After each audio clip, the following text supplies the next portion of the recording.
morning, lovely people. It is Thursday, the 19th of January. Welcome to TDA, the day after, your favourite news platform and the home of popular culture as defined by the culture. But this will be the time to there's a lot of us in this room. There's me here, your favourite shade queen. What's Ben doing? Oh. Yeah, it's a good... Sorry, I've just seen a message from Kwashi T in the chat room. Good morning, everybody. From Washington? No, Kwashi T. Oh. I think I'm pronouncing it properly. I don't know. But this person says, we'll start liking when we start on time. Well, guess what? We're going to start on time tomorrow. And then the moon face. What does the moon face mean?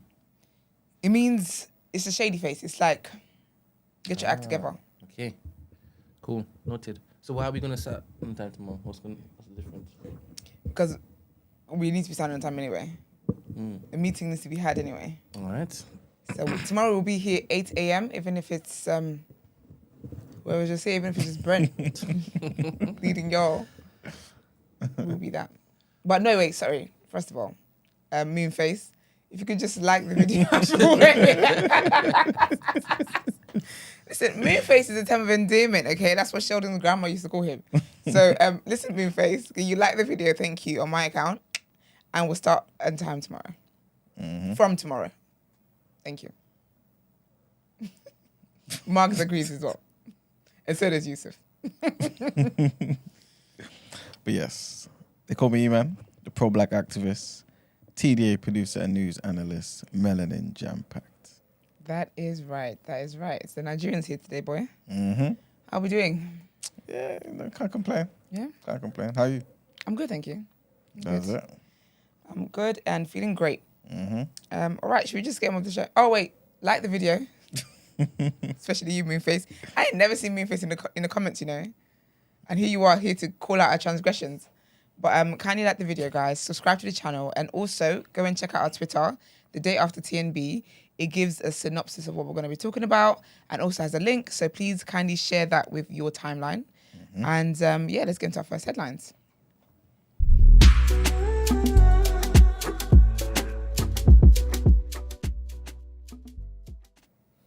All right. So guess who's back in the news, though? If it's Harry and Meghan. No. Boris.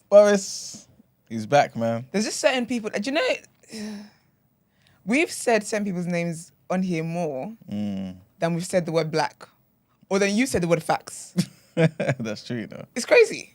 That is true. All right, let's go Boris again. But yeah, man. So, a senior Conservative backbencher by the name of David Davis warned his party that they risk a defeat on the scale of 1997 if Boris Johnson's followers keep trying to return him to power. In 1997, Tony Blair beat the Tories by a landslide win, leaving the Tories with just 165 MPs. It took 13 years before they returned to government and 18 before they had a parliamentary majority. That was a one-sided beating. Right. And Davis wrote in the Independent article, he said that Boris's old disciples are predicting a Boris victory at the polls in a way that makes you think they're wishing for it to be true. But his return is certainly going to fail. And in the process, it is corroding the party's chances at the next election. Mr. Davis also pointed out that Boris avoided any hard decisions like the plague, and that his decline was a straight judgment on his character by the public, largely around Partygate.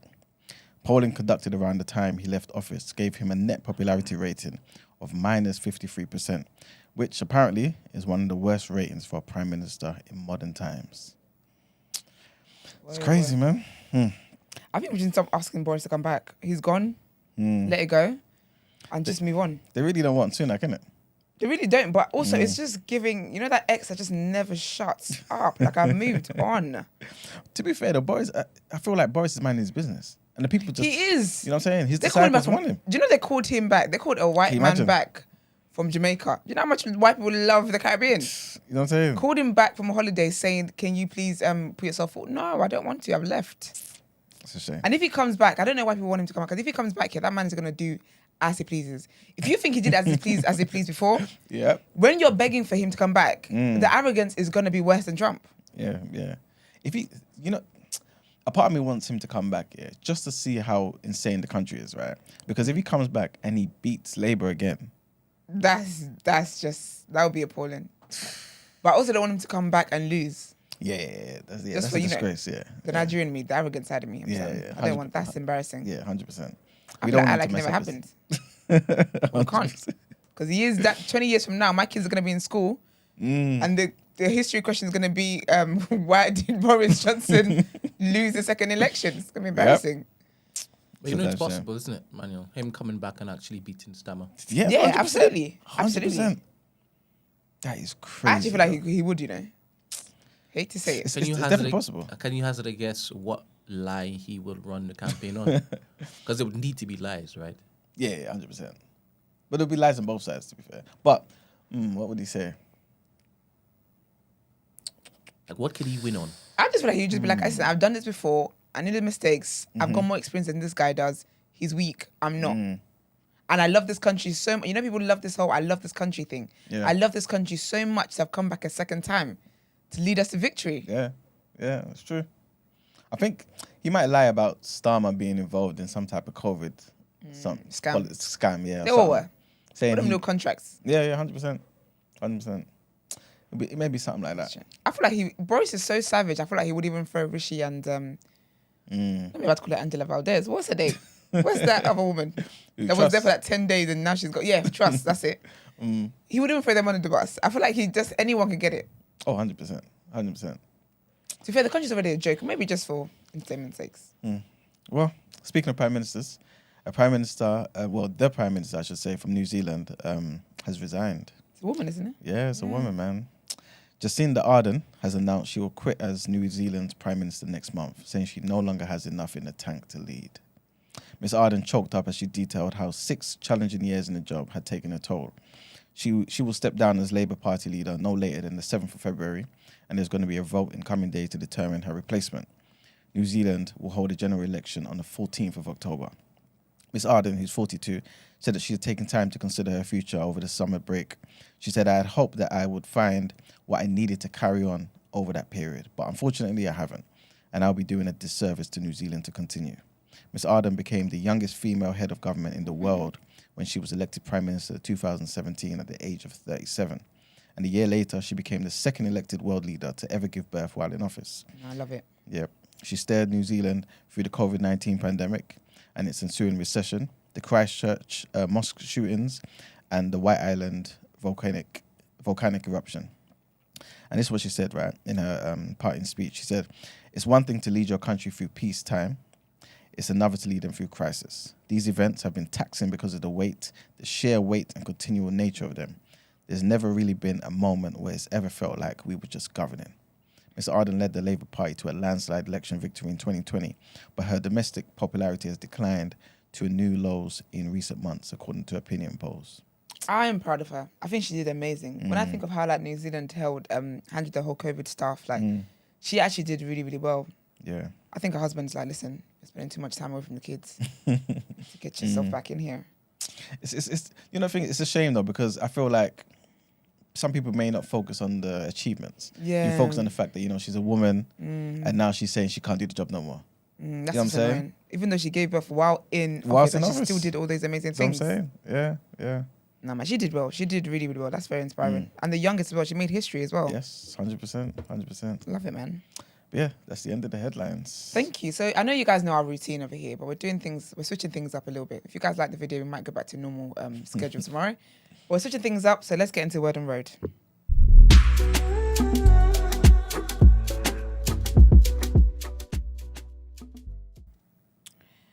Guys, this is a very important day.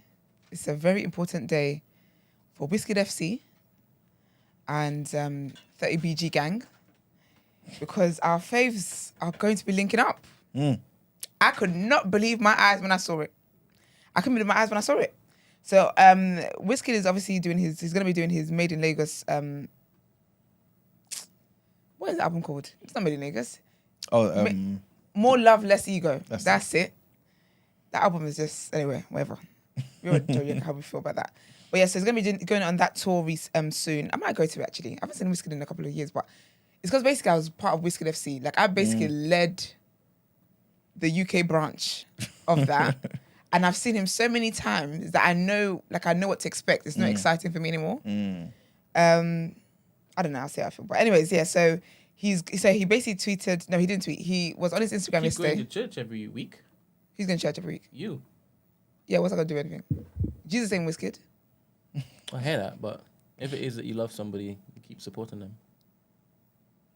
I hope your guardian angel is making a note of this to bring this up as pearly case because you're wild in this lovely morning. What? And if I love someone, I will support, but as soon as you mention I can support you, sorry. I hear you're going to check out Chris Brown also. I can't wait to see Chris Brown. Yeah. I don't think you guys understand. When's that against February, isn't it? Valentine's Day. Ooh, spicy. I don't think you guys understand the level. Hold on. It better be a weekend. I can't lie. We're going to have to record TDA. I can't lie to you. Okay, it's on a Tuesday. I don't think you guys understand the level of like excitement. Like, okay, this might sound wild, yeah. But I don't want to die before. Wow. So you're putting in that extra content. That's why you're in church every single day this week. Listen, to every time. Because I'm going to heaven anyway. But I've never seen Chris Brown. So I don't want to die before I get to experience this. I should end up with the most cruel thing ever. So is that one of the prayer points in your white church? What, pray for a black queen to enjoy? Yes. Yes, black enjoyment, yes. That's right. But no, man, that I flipping cannot wait. Like, I don't think you guys understand it. I've planned my hairstyle. Like, I'm ready. Ready to go. But anyways, yeah, so Wizkid, right, he's doing his More Love, Less Ego tour. And he basically was posting like a bunch of pictures with him in the studio. And there was one year where it's like Wizkid from the full side, but just like that much, like a couple centimeters. That you can see that's the head on his side, but obviously with a side angle. But me, I know my fave's head anywhere, any day. That was Davido's head. So I said, oh, they're in the studio together.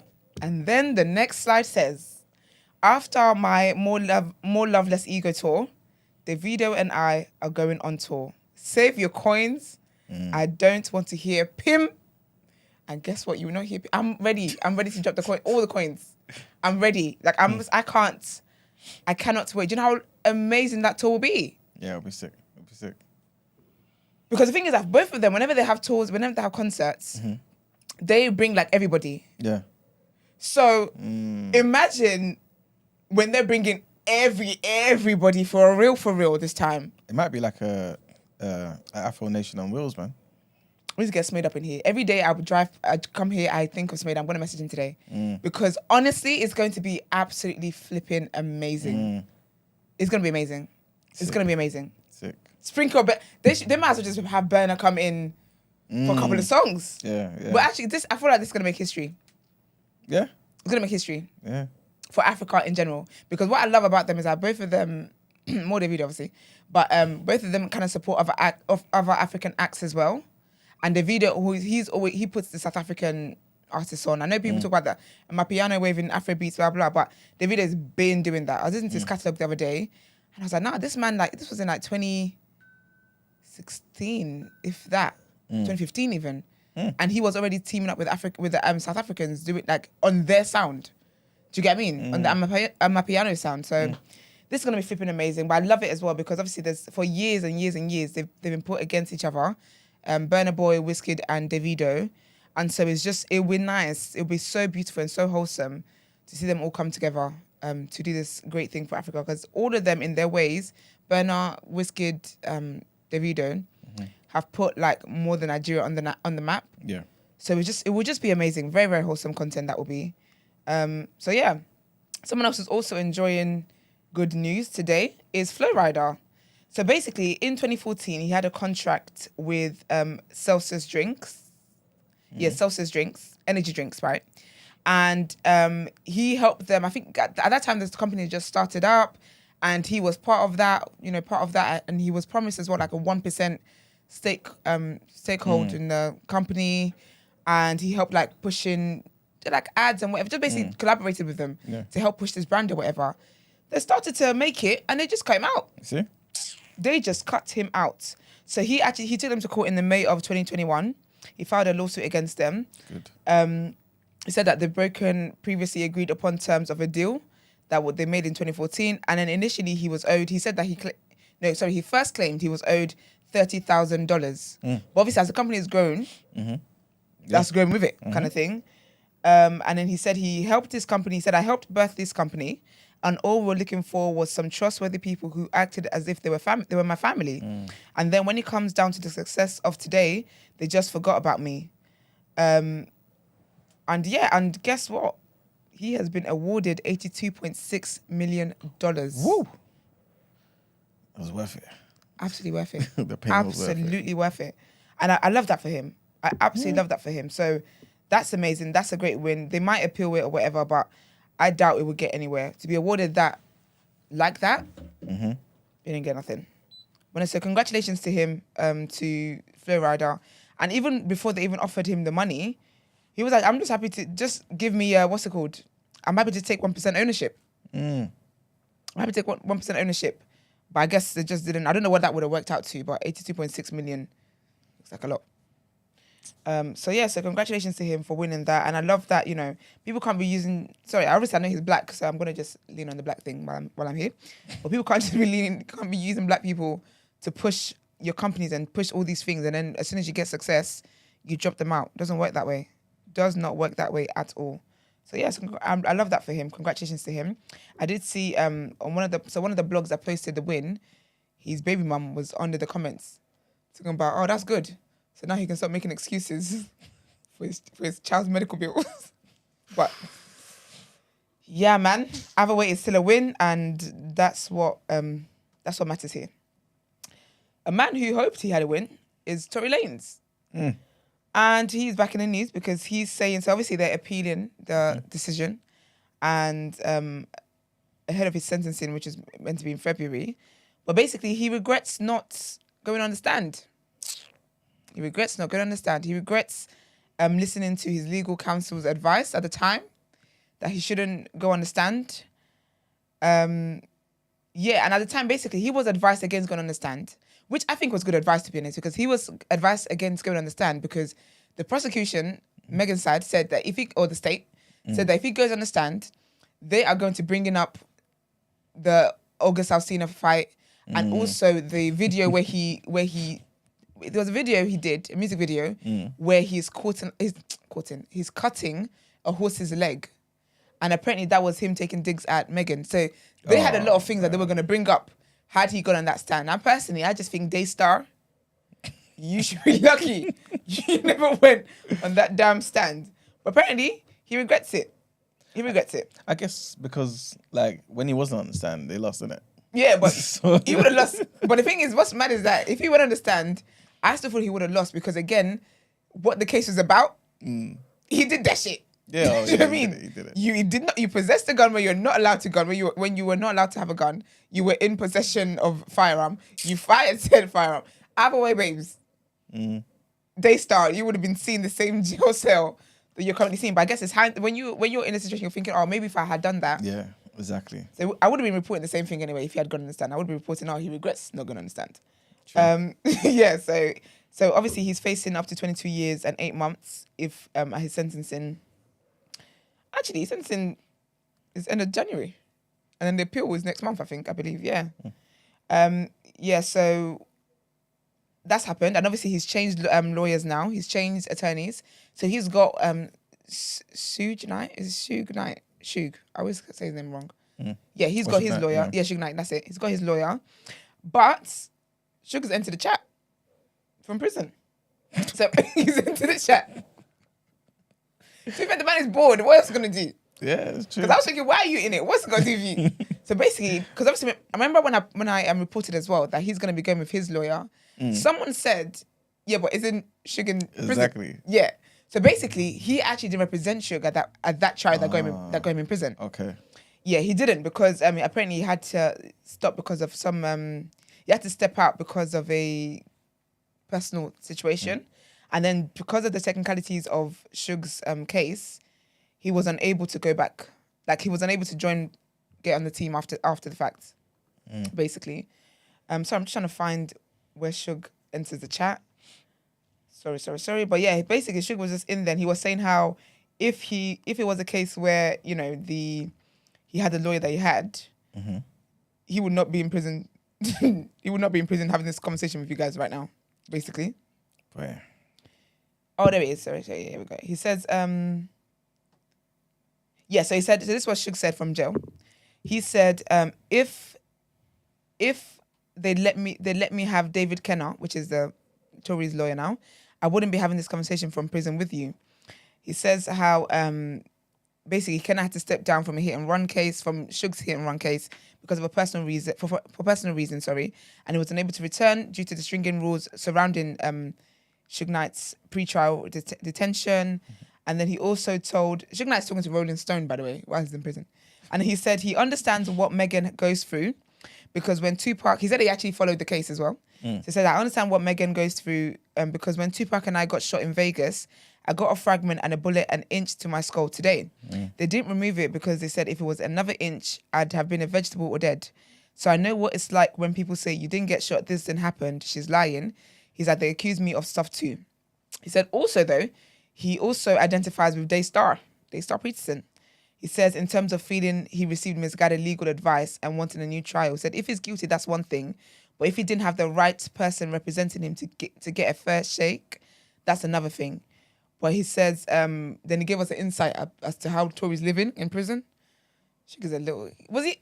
Anyway, he says, right now, Tory is probably going through the worst days of his life because that county jail is so horrible and dirty. He said the food is garbage, the cell is freezing, it's dirty and it's nasty. You could be sitting in your bed at night and a rat might run across your chest.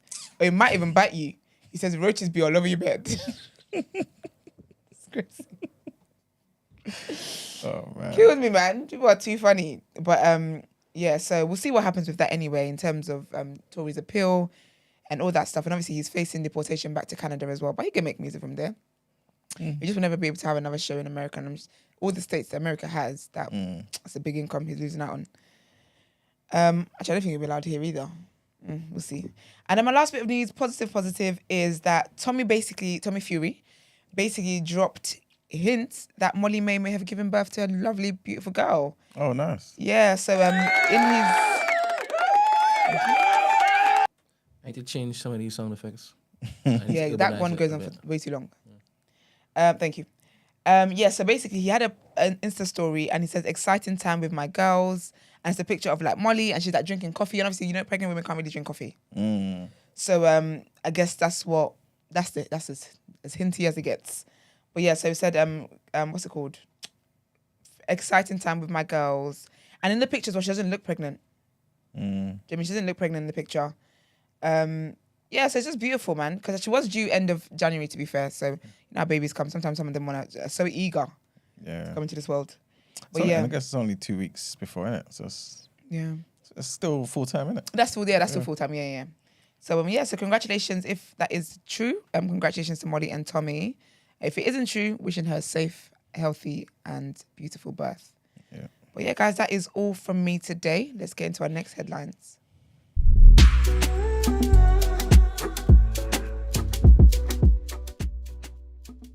Don't be sorry, better. You know, Marks, oh my gosh. I've always wanted to say that. Yes, do you know who said that to me one time? And I thought about it just a couple of days ago. Marks. This was when we had, I think it was the TDA launch party. And when Koi and I were running late. Yes. Marks calls me. He goes, oh, where are you? And I was like, oh, I'm just coming my way. And I was like, oh, we're late, aren't we? Oh, sorry. He's like, don't be sorry, just do better. I felt it. And me and Marks weren't even like me and Marks. So exactly. He didn't really actually, he didn't know me like that to be telling me that. And it's weird because when I tell you 3 days ago, I thought about it, and I felt what I felt in that moment. So I was like, damn. He was like, yeah, don't be sorry, just do better. I said, yikes. Well, I'm going to tell him when he comes in. Don't you think he should apologize? Anyway, I've got a whole thing. Yeah. All right, so welcome to the People's Journal, where I give you the news from an economics point of view. So, the first thing I want to talk about is basically more government spending. So, apparently, the government is looking to spend £2.1 billion on 100 projects. And And one of them you might be interested in. It's called the New Eden Project. It's about vegans, isn't it? Um, Plant-based food. no, I think it's all like, what do you call it, man? You know all that eco-tourism stuff. So you think the Christian is going to relate? Yeah. You don't- I love it. So basically, it's going to be in Morecambe, in Lancashire. Okay. And that actual project, the Eden Project, will get £50 million to help regenerate a derelict site on the seafront. Yeah, into an eco-tourism attraction. Also, they're going to be invested in a new direct train service, right? Which links Cornwall. I've been to Cornwall before. No, I haven't, but I want to go. Yeah. Apparently, it's a very nice place. It is there. I've heard it's so lovely. Actually, I want to do a staycation there this year. Yeah. It's quite far, though. Nice. As well? The ice cream's nice. I have yeah, to they take, talk I have about to take that as them well. dairy tablets. Yeah. Might be what flatlines me, boy. Not before. Out exactly. Brent, you are in my head. I was just gonna say that, you know. Gonna go after Chris Brown. I want to treat so carefully. You don't have to show. I can't break a leg. I can't do nothing. Oh, dear. Yes. So, yeah. Like I was saying, they're going to spend a lot of money on these type of things, innit? It's all part of their levelling up funding. Okay. I think Michael Gove is the minister for that still. I can't remember. But yeah, let me just tell you a few other things they're looking to spend the money on. So 50 million for the Crossrail Cardiff, which is going to be a new train line between Cardiff Bay and Cardiff Central Station. It's going to be nearly 27 million pounds for a roll-on, roll-off ferry for Fair Isles in the Shetlands. 40 million pounds for a carbon neutral education campus in Blackpool Town Centre. 20 million pounds to go towards the regeneration of Gateshead Quay, including a new arena, exhibition centre and hotels. 5.1 million pounds to build a new female changing room in 20 rugby clubs across Northern Ireland. Yeah. About over 19 million pounds to improve public spaces in Hackney Central. Okay. 19 million pounds. That's this is money. This cash embezzlement. I might need to move back to Hackney. You might have to. I mean, if it's 19 million, it might look like Dubai. But I'm dead done with that. But then again, I'll go there and just white people around me. It's not the same. But you can move. You can do your pro-blackness and get them to understand the black plight. But you know, this is how they did me last time. When they injected they me gave with you COVID. You know what I'm saying? Yeah, it's dangerous, you know. They want to assassinate me. But then again, I've realised they haven't tried as much. It might be because of the recent post about me liking, you know. Yeah. Yeah, maybe I think Brent is not helping your plight with that. Like, you can't go there. You can't. If they do that, you can't move there to work pro-blackness. I'm like, I saw you on TikTok. Wait, yeah, exactly. Should I put it back on TikTok? No, don't do that. Are you What sure? is it off TikTok? Yeah, no, it was gone, you know. Okay, we need to talk about why is it gone. We need to. Well, first of all, we need to have a team meeting because we can't keep taking out content that's getting our profile up because you're in your feelings. It's ridiculous. Wait. I didn't say anything, you know. Wait, is that what you just said? No. Wait, Ben, what happened? This is. Was it reported? Can you imagine Dr. Umar's minions? The pro-black hand reported the video. All right, you know when it is you put posts like that up, right? Yeah. You welcome a lot of likes, a lot of comments. But the type of comment you're getting is from black women, obviously. Oh, yeah. And then you will get certain white women coming on there saying, yeah. Oh, yeah. When you get, And then they're now spitting on black women in our feed. Yeah, no, that's not the new black. In Yeah, our yeah, feed. that's And that. then you get some black guys now who I like Emmanuel, you know. Saying, yeah, man. Allegedly. Fuck the black girls. Okay, yeah. Okay, yeah. And then come the, let's defund these people. Yeah, we can't be defunded. Yes. Do you know what? Yeah. Yep. So I was can't be getting demiked. people, you know how you take a clip of the video and then share it on your Oh, TikTok? yeah, like I do and it. then you get the think pieces by the, You can think pieces. yeah, by the you know, not the moon girls. The retrograde ones. Yeah. But the really. Oh, really, yeah. Reading the charts and all sorts. Yeah. And then Yeah, it's come down. I'm thinking, Serious? this is not Emmanuel. Do you understand? Yeah, like And this his face is going all over the gaff. And this is Nah, not Emmanuel. they had you down bad. This is not Emmanuel. So he's giggling because he's like, he doesn't understand all of this politics. Yeah, you don't understand the He doesn't gravity of understand this what's going on. situation. So he's just giggling. The whole time, Brandy's looking at you like, you might not want to be smiling like this. This is worse than we thought. Okay, yeah, that has to go. That's had to go, yeah. I'm like, I ain't chasing likes that much. No, Especially when it is people are now going to think that this particular podcast is for... Associated with this, branding. We're not for the mighty whites, I'm sorry. And we can't be talking about the new black and that's Yeah, for real, man. But again, it was a good run. It was it was fun. Something that happens again, I could capitalize on. Yeah, we'll add that to the documentary. Yeah. Got hella content in that documentary. You all don't even know. You all don't even have a clue. Hey. All right. So the next thing I want to talk about is HMRC. Okay. So basically, they're going to be trialing this new texting system of answering like certain queries and stuff, rather than getting people to call up and staying on the queues for bare long, basically. So from today, HMRC will be sending a direct website link by text to people who want to find their reference numbers or reset passwords and gain access to their account and, you know, update certain tax information and stuff like that, right? So this is all because MPs pretty much have been criticizing them for their poor call handling record over the years, right? Apparently, they're expecting 170,000 calls this month, right? For simple questions like, you know, what's my, like I said, my reference number, I want to reset my password, I want to do this and things of that nature. So they're basically saying, look, let's try this out. Hopefully we just send these links to people and they can go online and do it themselves, which in theory sounds good, man. You know what I'm saying? Hopefully it didn't cost too much to do all of that, but yeah, it sounds good. Some of the routine requests that they're saying will be answered by text, and the website link will include locating your UTR number, which is your unique tracking taxpayer reference number, and registering for HMRC online services, and also resetting lost or forgotten online service passwords or user IDs and things of that nature.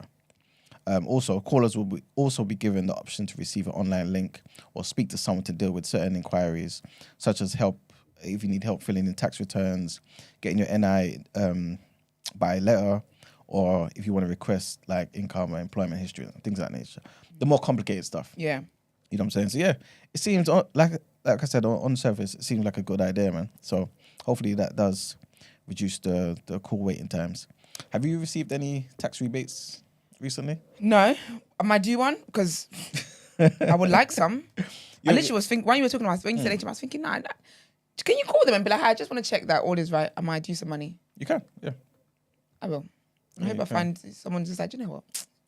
Just bless her small.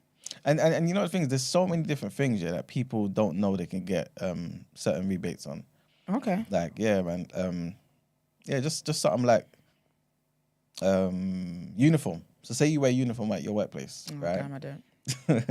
They basically will give you, it's not much obviously, but they give you like £100 back towards your tax basically. Because obviously you're the one that's going to have to be dealing with the washing of your uniform and this and the third. But yeah, little things like this that quite a few people don't know about. So it's good. I don't have order then. Because when I think about places I worked in and I had uniforms, they should have been... Yeah, exactly. Might as well wiggle that out. Mm-hmm. And also the whole COVID thing. I think this particular scheme's gone. Yeah, I remember that one. Yeah, remember? Yeah, yeah. All you need to do is work one day from home because of COVID. Yeah. And they was going to reimburse you something. They're going to add something to your tax code. Yeah, I remember that one. I did that one. Good. All right, next thing is about your king. Not my king. My king is in heaven. Charles. Well, not the king of kings, but the king. King Charles. Yeah, it's King Charles. So basically, he's asked for, before we spoke about windfall tax, right? Yeah. Which is basically an extra tax on lucky profits. That's the easiest way to put it, yeah. Cool. So he's got a surge in profits, because of this whole his Crown Estate offshore wind farm deal, basically, yeah. So he got, let me get it. So basically, the sovereign grant, which pays the running costs of the royal household, is currently based on 25% of Crown Estate profits. Those profits will see a big increase with payments from 6 new wind farms, right?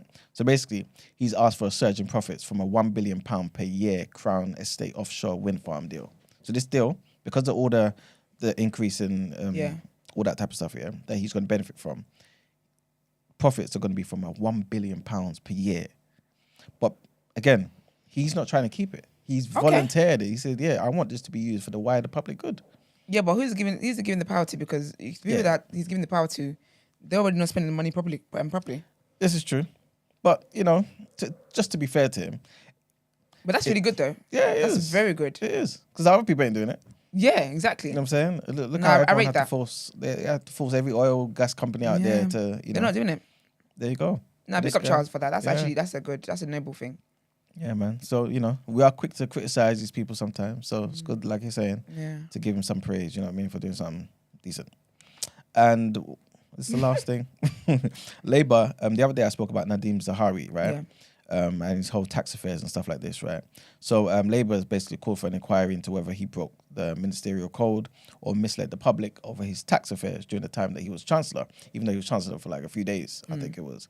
So this lady by the name of Annalise Dodds, who's the chair of the Labour Party, she's already written to Rishi Sunak and basically said, yo, Sunak, you guys need to do a full-blown inquiry into this guy, innit? Because he's not explained why he's paying millions of pounds in tax to HMRC. You know what I'm saying? Yes, we understand that he's going to do it. Yeah. But why did he do it? Because that means there's other things that he's probably trying to evade. You know what I'm saying? Or rather, there could be other people who were like him, had a similar mentality, trying to evade tax. You know what I'm saying? So we need to know what this guy was really up to. You know what I'm saying? But yeah, it seems like, you know, Sunak and the rest of the Tories just want to get this thing sorted. Again, it's not like he's trying to put up any resistance in it. He's just trying to pay the money.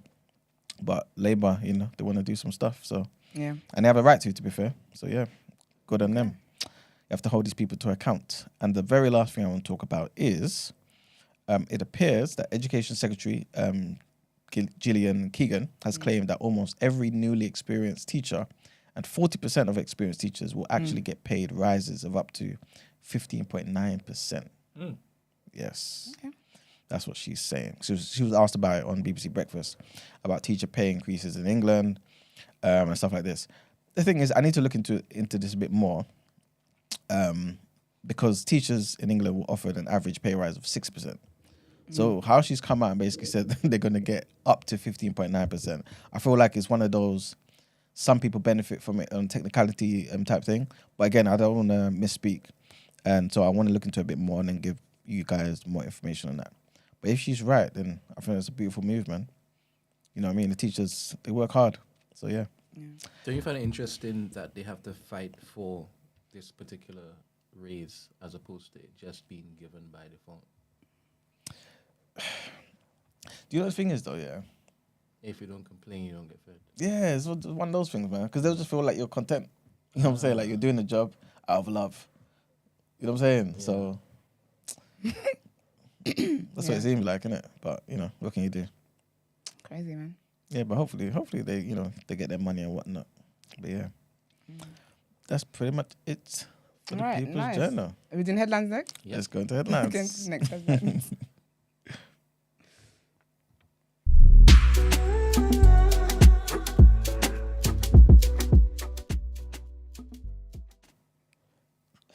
Actually, let me read Ivan. I want you to catch me because I'm trying to think of how to.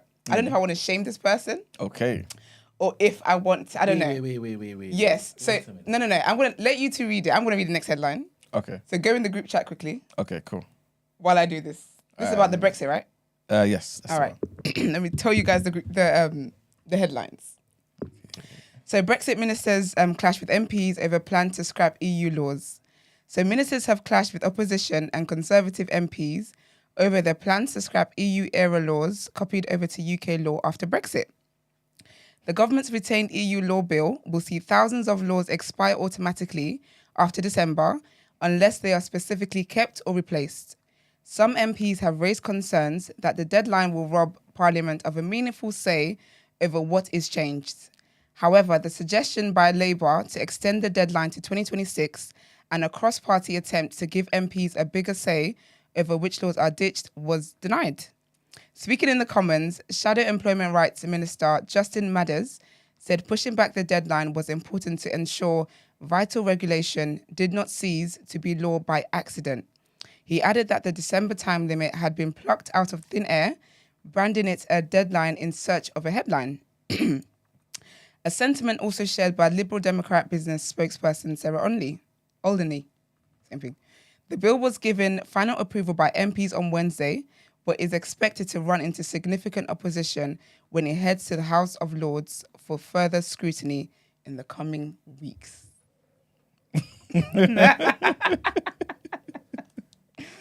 Our next headline. France strikes bid to halt Macron's rise in retirement age. So President Macron's reform program faces a make or break moment as French unions stage a day of mass strikes and protests on Thursday against his plans to push back the age of retirement. A new bill due to go through Parliament will raise the official age at which people can stop work from 62 to 64. Intercity and commuter train services are expected to be badly disrupted. Many schools and other public services will be shut. At Orly Airport in Paris, 1 in 5 flights has been cancelled. On the Paris metro, only the 2 driverless lines will work normally. Large demonstrations drawing tens of thousands are expected in Paris and other cities, where police will be out in force in case of violence from ultra-left black bloc infiltrators. Under the proposal outlined earlier this month by Prime Minister Elizabeth Bourne, from 2027, people will have to work 43 years to qualify for a full pension, as opposed to 42 years now.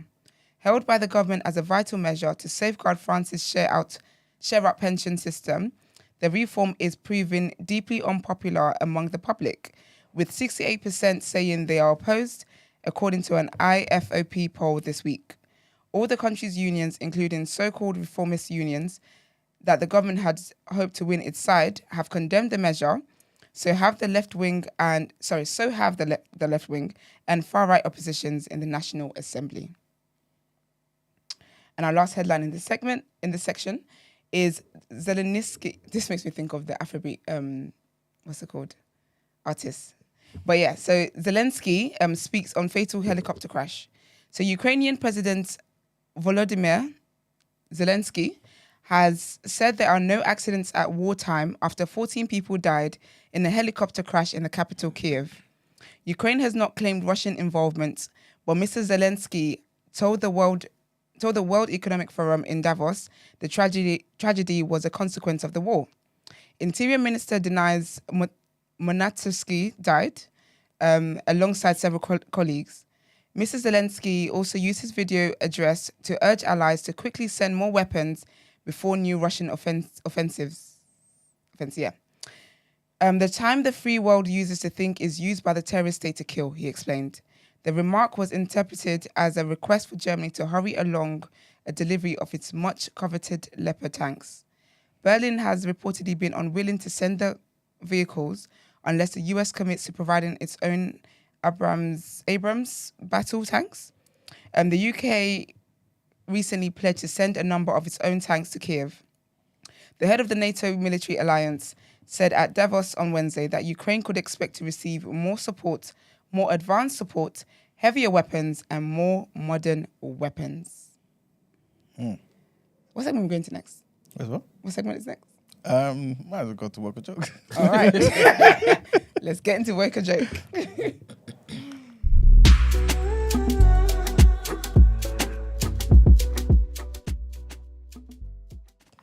I need to figure out a way to hurt her feelings. Wow. That's why I'm just I need to figure out how I want to. Do I want to put you on blast here? Do I want to read this out? Do I want to screenshot on my story?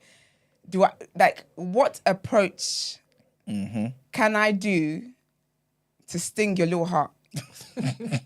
What approach am I taking? I'm gonna take a beat. I'm gonna take a beat and think about it, and I'm gonna react.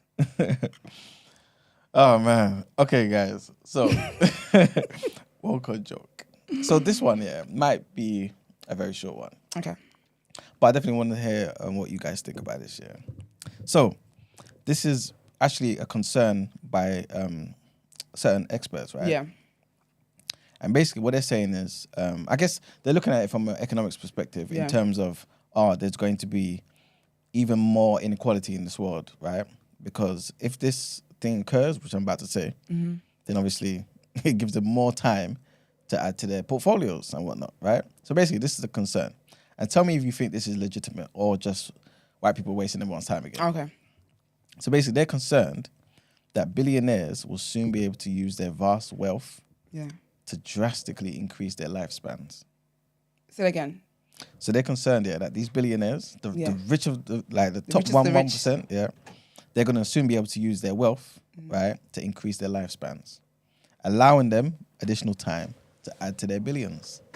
And obviously, the longer they're alive, the more money they can make, and the less other people will make. Yeah. At So least who's from that saying this? perspective. This is what actual experts are saying. Can't be that they can't be experts like that if they think that people can expand their own lives themselves. Well, this is why it's a welcome joke. Because apparently you can. How? Apparently, I need to look into this a bit more, I'm not sure if you heard of this, Brent. Or Marks. 1 sec. I've got a quick suggestion for you. You can take my segment if you want. Yeah. Do you think so? I'm just saying. Thank you, babe. That is lit. I'm just saying. That is lit. I really appreciate that. I appreciate that. Because this is wild to me. I appreciate that. And that's what I'm going to do. That's what I'm going to do. It'll make sense, people. You're a king. You come in late, but you come in ready. That's what matters. But yes. Brent, you got iPad? Sorry. I just had a bad morning. Well, we're happy you're here, Marks. We're happy you're here. So are the people. All right. In the morning, Brent. No, this is a whole 48 hours. Oh, yeah, it was. Me? What are you talking about? Oh, yes. What are you talking about? Because you weren't here yesterday. Oh, yeah. No? You told us, you said we're not here. Look at his face. No, he didn't even retweet the live. Oh, gosh. But you weren't online yesterday, were you? Was I online yesterday? Yeah. No? Yeah. They wouldn't have known. Anyway, let me continue. All right. Wait. You got the mic. Damn. All right, go. My best friend, the man that cannot ever disappoint me. Yeah. The guy I love so much, next to all my brothers. Are you telling me you didn't know that we did a live yesterday? You knew. It could have been after the fact, but you knew. Yeah, I knew after the fact. All right. I'm not gonna lie, I knew after the fact. When I clicked on it, it wasn't live. So you clicked on what? Like I went on my YouTube and I was like, oh, and I clicked on it, but it wasn't live. It was already like What time was that? 10 something. In fact, I didn't want to do this on there because I don't feel Yeah, 'cause this is a comfortable. lot. Yeah, I don't feel comfortable doing this on here at all. Why I don't you love feel you too much, man. All right, so I don't know what I normally press to get up the... Do you know? How do you normally access it? What, the deck? Yeah. What's passport, bros? I'll tell you afterwards. So no, let me YouTube this. No, if you don't, Oh. It's the thing that... This. That's what I voted for. Oh, man. All right, sorry, Manuel. Yeah, that's right. I was just thinking, like, the people must just be there, like, trying to figure out what's going on. This is how you guys will know. 'Cause one thing I'm going to do, I'm going to shame people. One thing about me, if you have no shame, I will let you know why it's important for you to have shame. So I'm always going to be there to let you know. So I will give you guys a tea. I can't be doing word on road.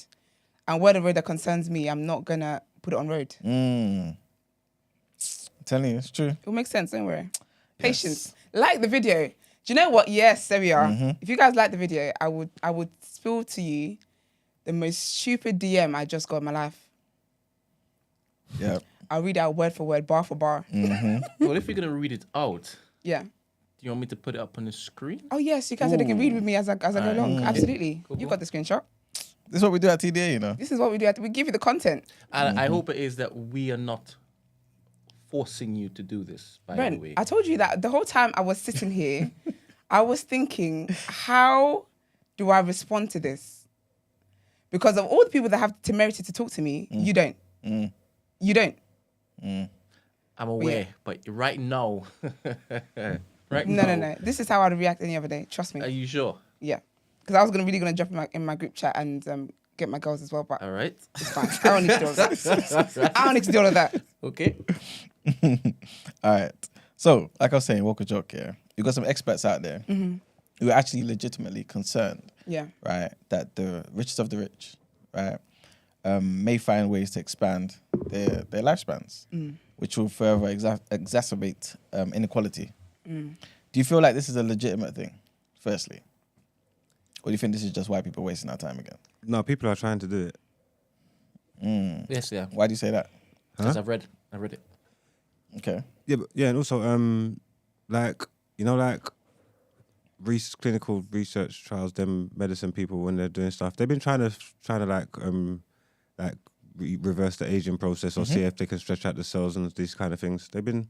I don't know how much success or whatever they've had with it or whatever, but it's definitely a real thing now. They're trying to do it because why wouldn't you try and do it? True. Isn't that why MG was drinking pee? Sorry, what? He was drinking his own urine. Who? Michael Jackson. When? For the majority of his life. Majority, bet. Do you know that He for was a mixing fact? it with milk. Do you know that for a fact? Yes. No, I don't know it for a fact because I wasn't there, right? But it was reported. It's misinformation. Definitely. All right, let me find the article. Yes. I hope it's not on Reddit or something. But yes. Do you remember what's that guy's name? I think he was a Rothschild. Oh no, what's the other family? That rich family in America? Rockefeller. Was he? It was either a Rothschild or Rockefeller. I can't remember. But yeah, this guy, he just kept getting heart replacements. Yeah. Over and over again. This guy, like, if you see him for the last 10, 15 years of his life, the guy looked dead. You know what I'm saying? But he was just walking around this place aimlessly. But anyway. What, just getting heart replacements? Yeah, just getting, yeah. Well, so anytime he's feeling tired, he was just get a new heart. Is that what? Does it work like that? But he was doing something. Yeah, eventually he died, innit? Like, the rest of his body, I guess, just shut down, innit? But it was working for some time. But apparently, yeah, there's a gene in all of us, yeah, that kind of, that scientists know, kind of, how do I put it? Informs you of when you're going to die. Yeah. Basically. So obviously, provided all the rough unnatural estimate. stuff. Yeah. Yeah, maybe the rich are trying to stay. Are trying to stay alive. Mm-hmm. And they're also talking about, like I said, they've located that particular gene or part of that gene or whatever in your DNA and whatever, and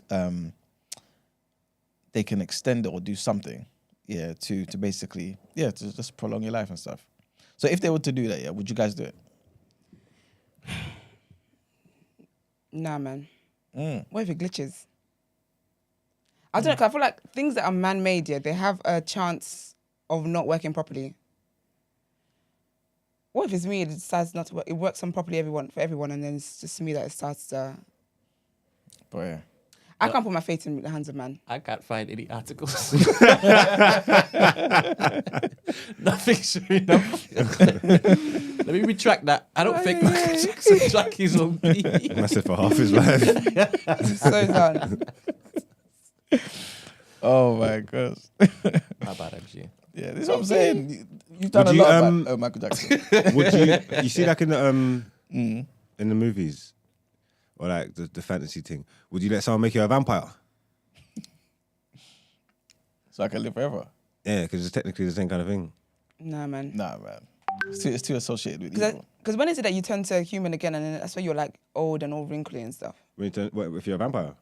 Yeah. You can't go back human. I don't think there's no backwards. But I've watched shows where like something happens. There's something that happens.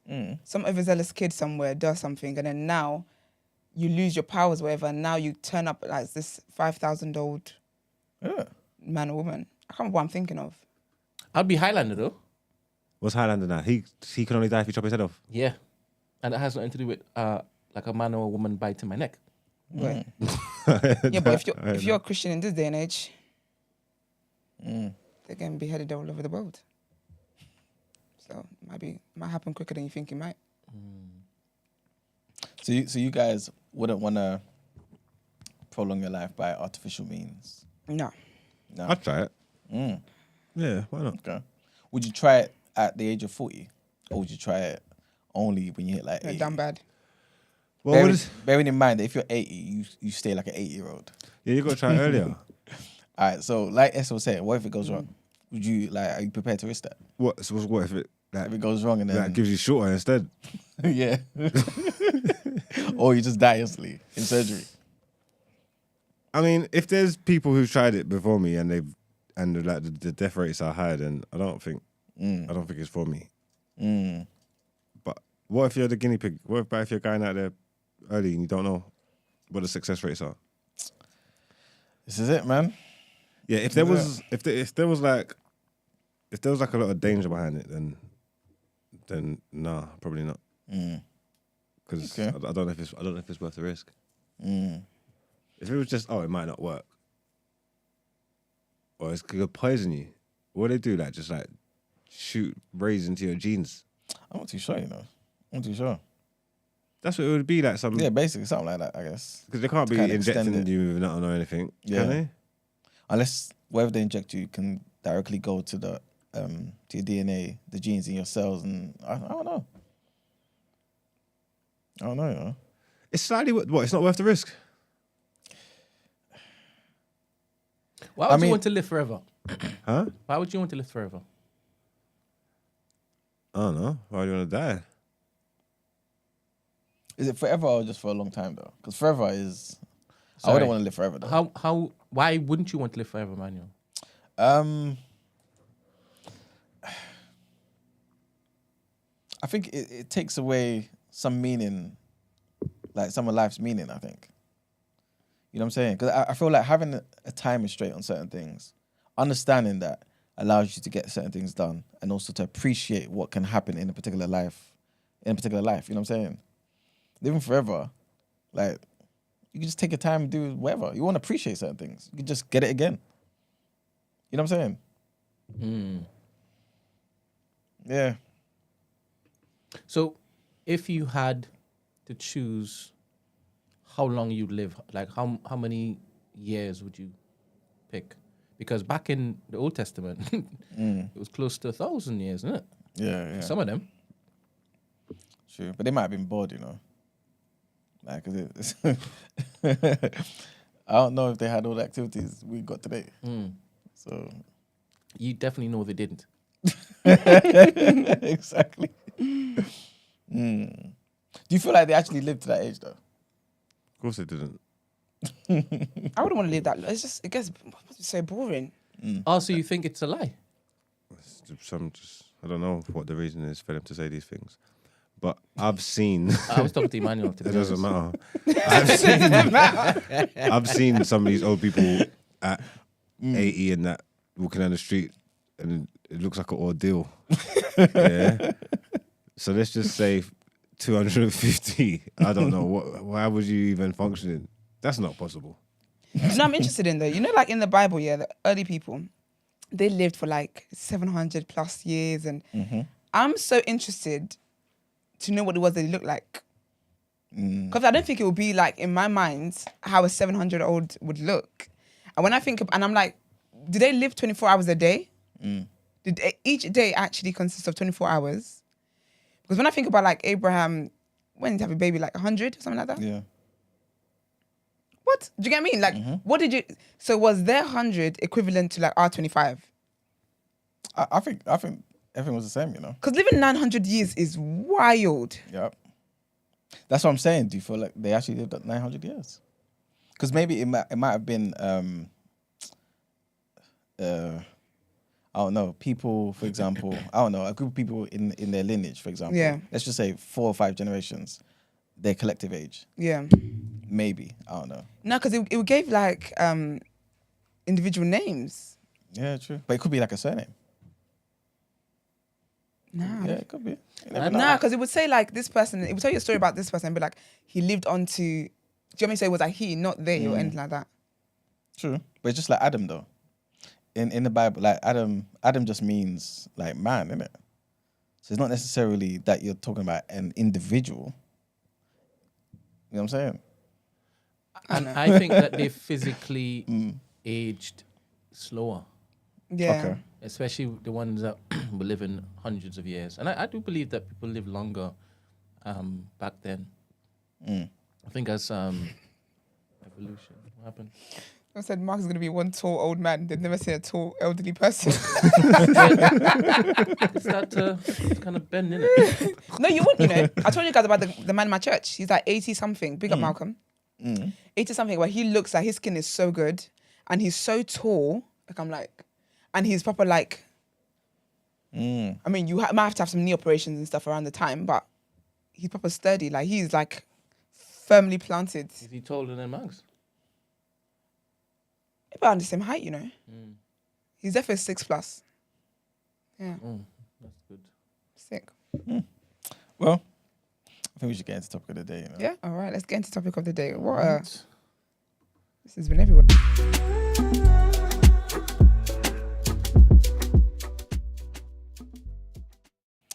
All right, guys. Topic of the day. Yeah. I'm not too sure if you heard of this story. Oh, sorry. No, guys, that was woke a joke, guys. That was woke a joke. Yeah. Confused. Good. I'm not too sure if you heard of this story, Marks. Yeah.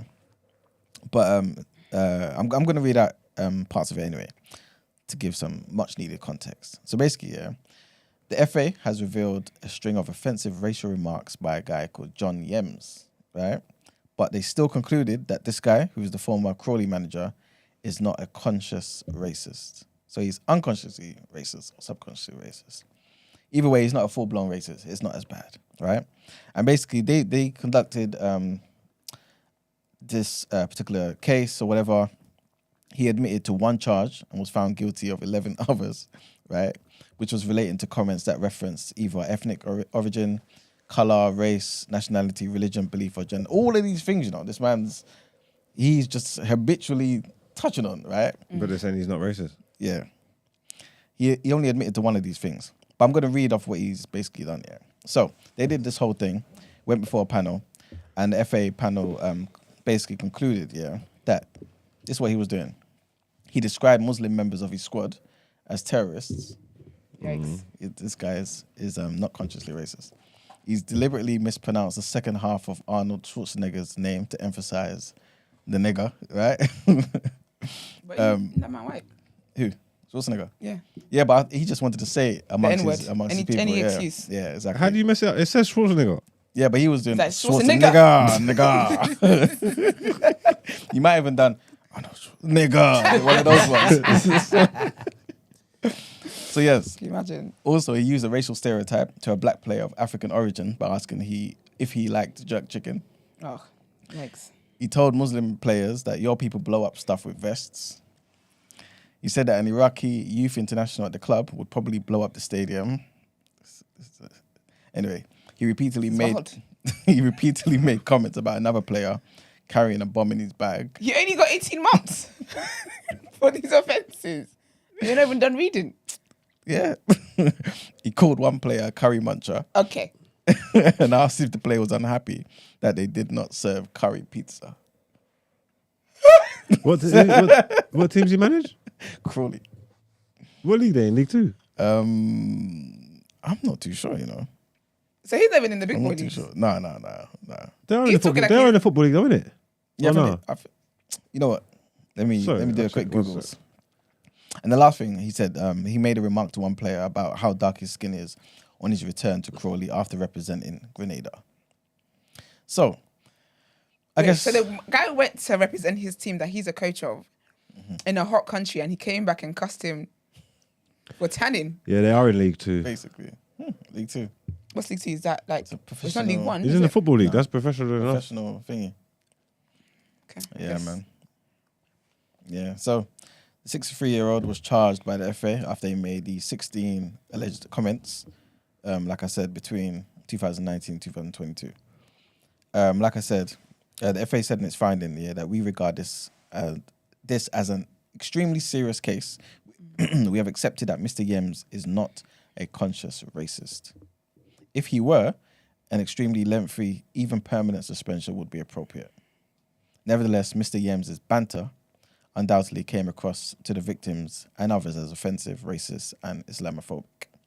Mr. Yems simply paid no regard to the distress which his misplaced jocularity was causing.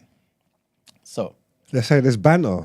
Yeah, Yes, and it's this is- They're saying unconscious those is racism. jokes. these were his jokes. Do you know who started this? Harry.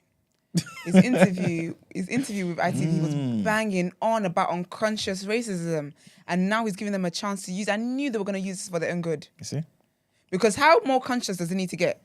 How do you? So will it then be conscious racism when he physically actually assaults somebody?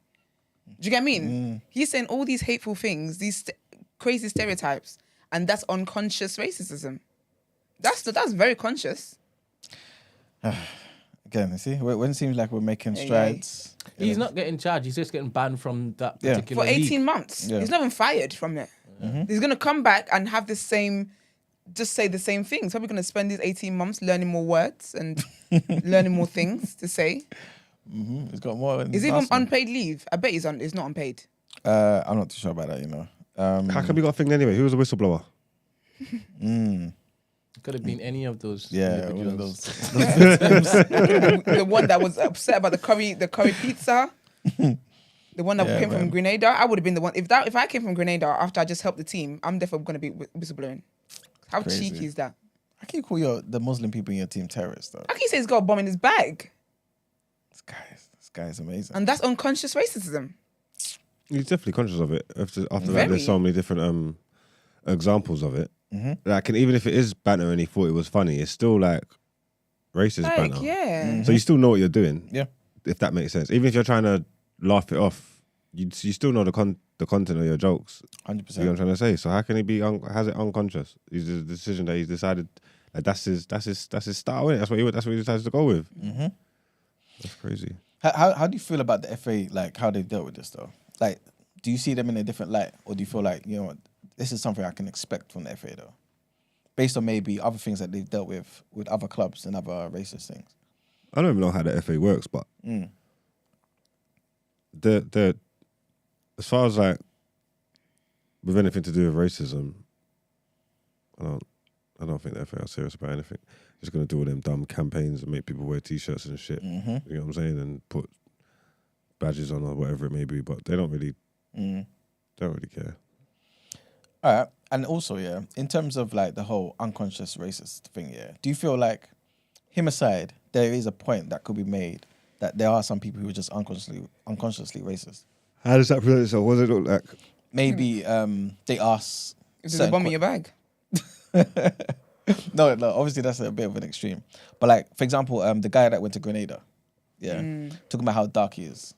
Okay, yeah. Because you know, like when it's dark, when it's proper summer over here, and then so tends to be in offices. I don't know, obviously in workplaces to be fair, and your colleagues are like, "Oh, it's so hot. I'm going to be as dark as you soon." See, that's a bit mad. But they're not saying with hate. They just mean like it's really hot. Like I'm tanning up. I'm going to be as dark as you soon. Like, oh, it's so hot. I'm going to be as dark as you soon. Wait, do you guys get like vexed with that?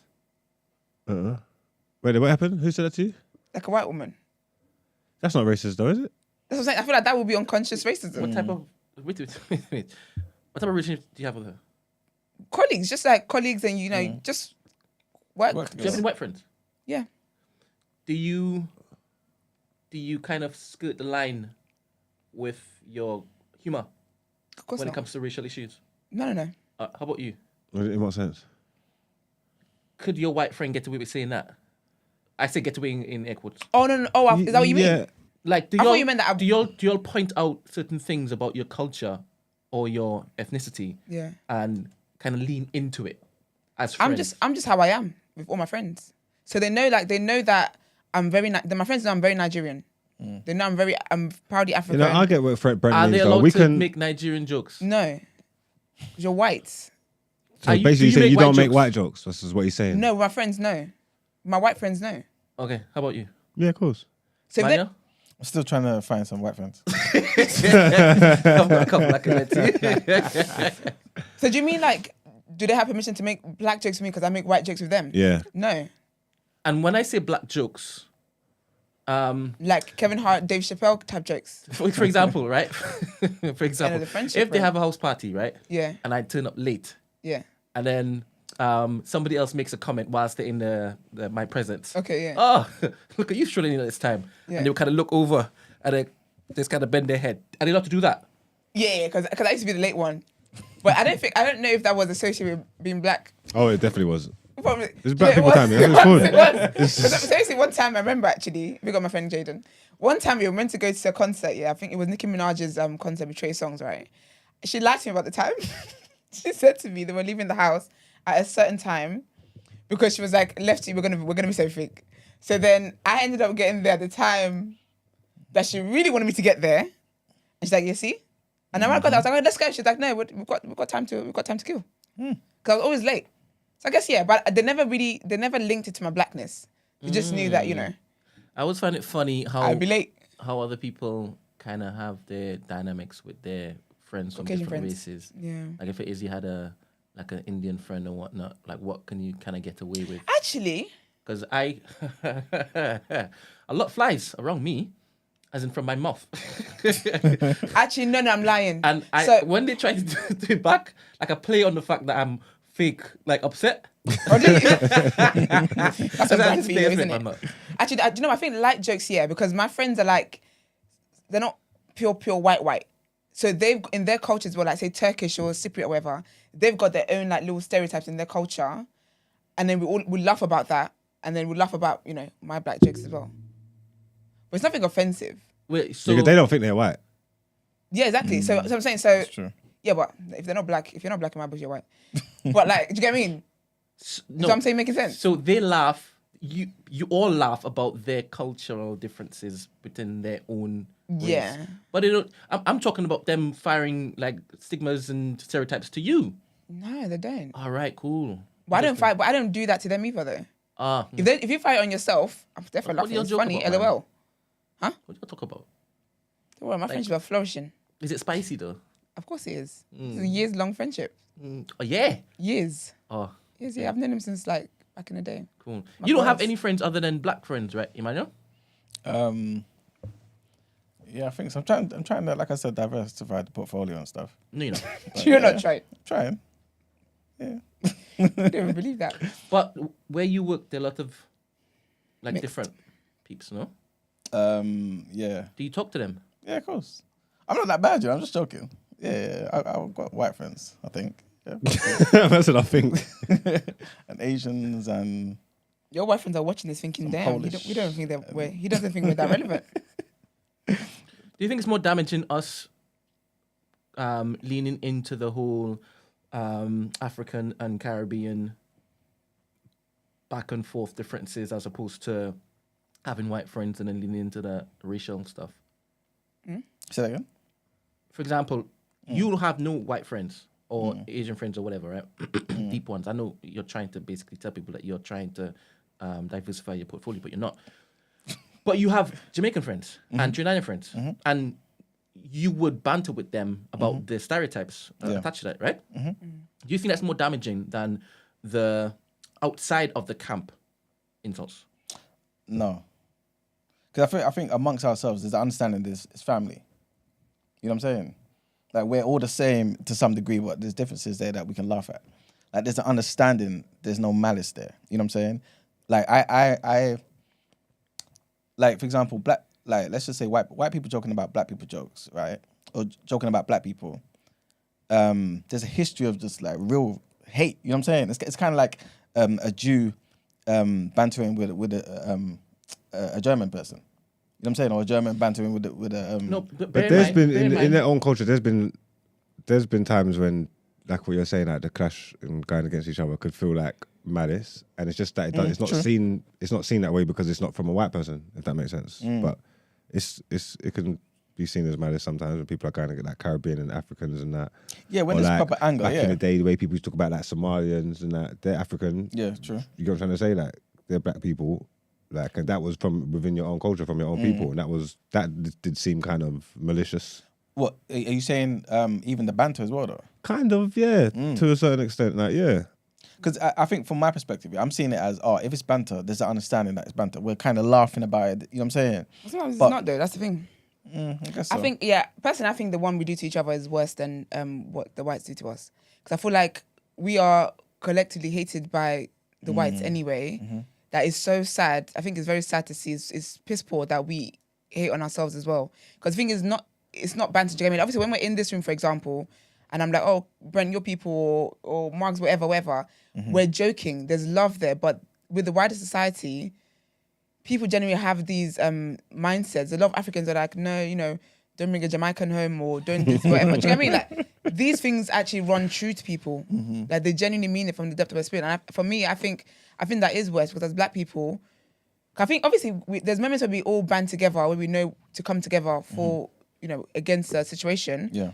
But I don't think that's enough. I don't think that we should have division, and then when a massive tragedy happens, that's when we then come together. I think we should be together anyway, because together we can be so much more stronger. It's just the way we try and police it, and it just and it leads to confusion. You know what I'm trying to say? Like, because then it's like the rules are so like I can't explain it. Like, man, it's just stupid. You know what I'm trying to say? Like, because if I make an observation, like, are you Africans, or even if I go deep, like, are you Nigerians, or you Ghanaians, or whatever, you don't want to, you Jamaicans, boom, boom, boom, and point out observation. It's just pointing out observation from our culture. You could do it. You can put it under banter or whatever, wherever. But then if a white person does it, it's the horriblest thing in the world. They didn't just point out the same observation that you were pointing at. Speak to that, Emmanuel. Do they have the license to do the same thing that we are doing within our camp? Well, if you do it, but what about if you do it back to them though, as well? Then that's what I'm trying to say. I hear that because we feel as though we can do it because of the what do people say that black people can't be racist? Yeah, I don't agree with all that nonsense. I get the term of what racism means, right? But still, the sentiment of it, black people can be racist. I see bare racist black people. And even Nigerians and Ghanaians, when you're quote unquote banter all the time, I mean, you'll laugh, but then it's rooted in something insidious, no? I think so, I feel like it's rooted in some truth. I don't think a joke is just, sometimes jokes pull on truth, on what the reality is. And I think that for some parts, it might just be light, but even that, no. Because even when you think about like the whole Ghana must go thing, I've actually heard Ghanaians say that they don't like that. But that's been such a common thing that literally even y'all saying it. Yeah, because Nigerians taught us how to basically say yourself. You ain't never know nothing about from a Nigerian. You've never learned anything from a Nigerian that you try it. That's where I first heard it from. He's gone in. But no, the word I'm looking for wasn't mean? prejudice. I meant racist. And don't use this to one of the terms. You can't be racist. You could be prejudiced, and it gives you the right to act like a fucking idiot. Like, if you want to act like an idiot towards human beings, you're an idiot towards human beings. Like, and that's it. That's it. Because I used to be like, oh no, black people can be racist. People were like, no, they can't be racist. And I'm like, because they want to talk about like, the powers that be. We don't have enough it's power. like, oh, you're so fucking proud. Oh, I'm not racist. I'm prejudiced. Fucking idiot. Like, shut up, man. Do you get what I'm saying? Like, just shut up, man. It's still hate.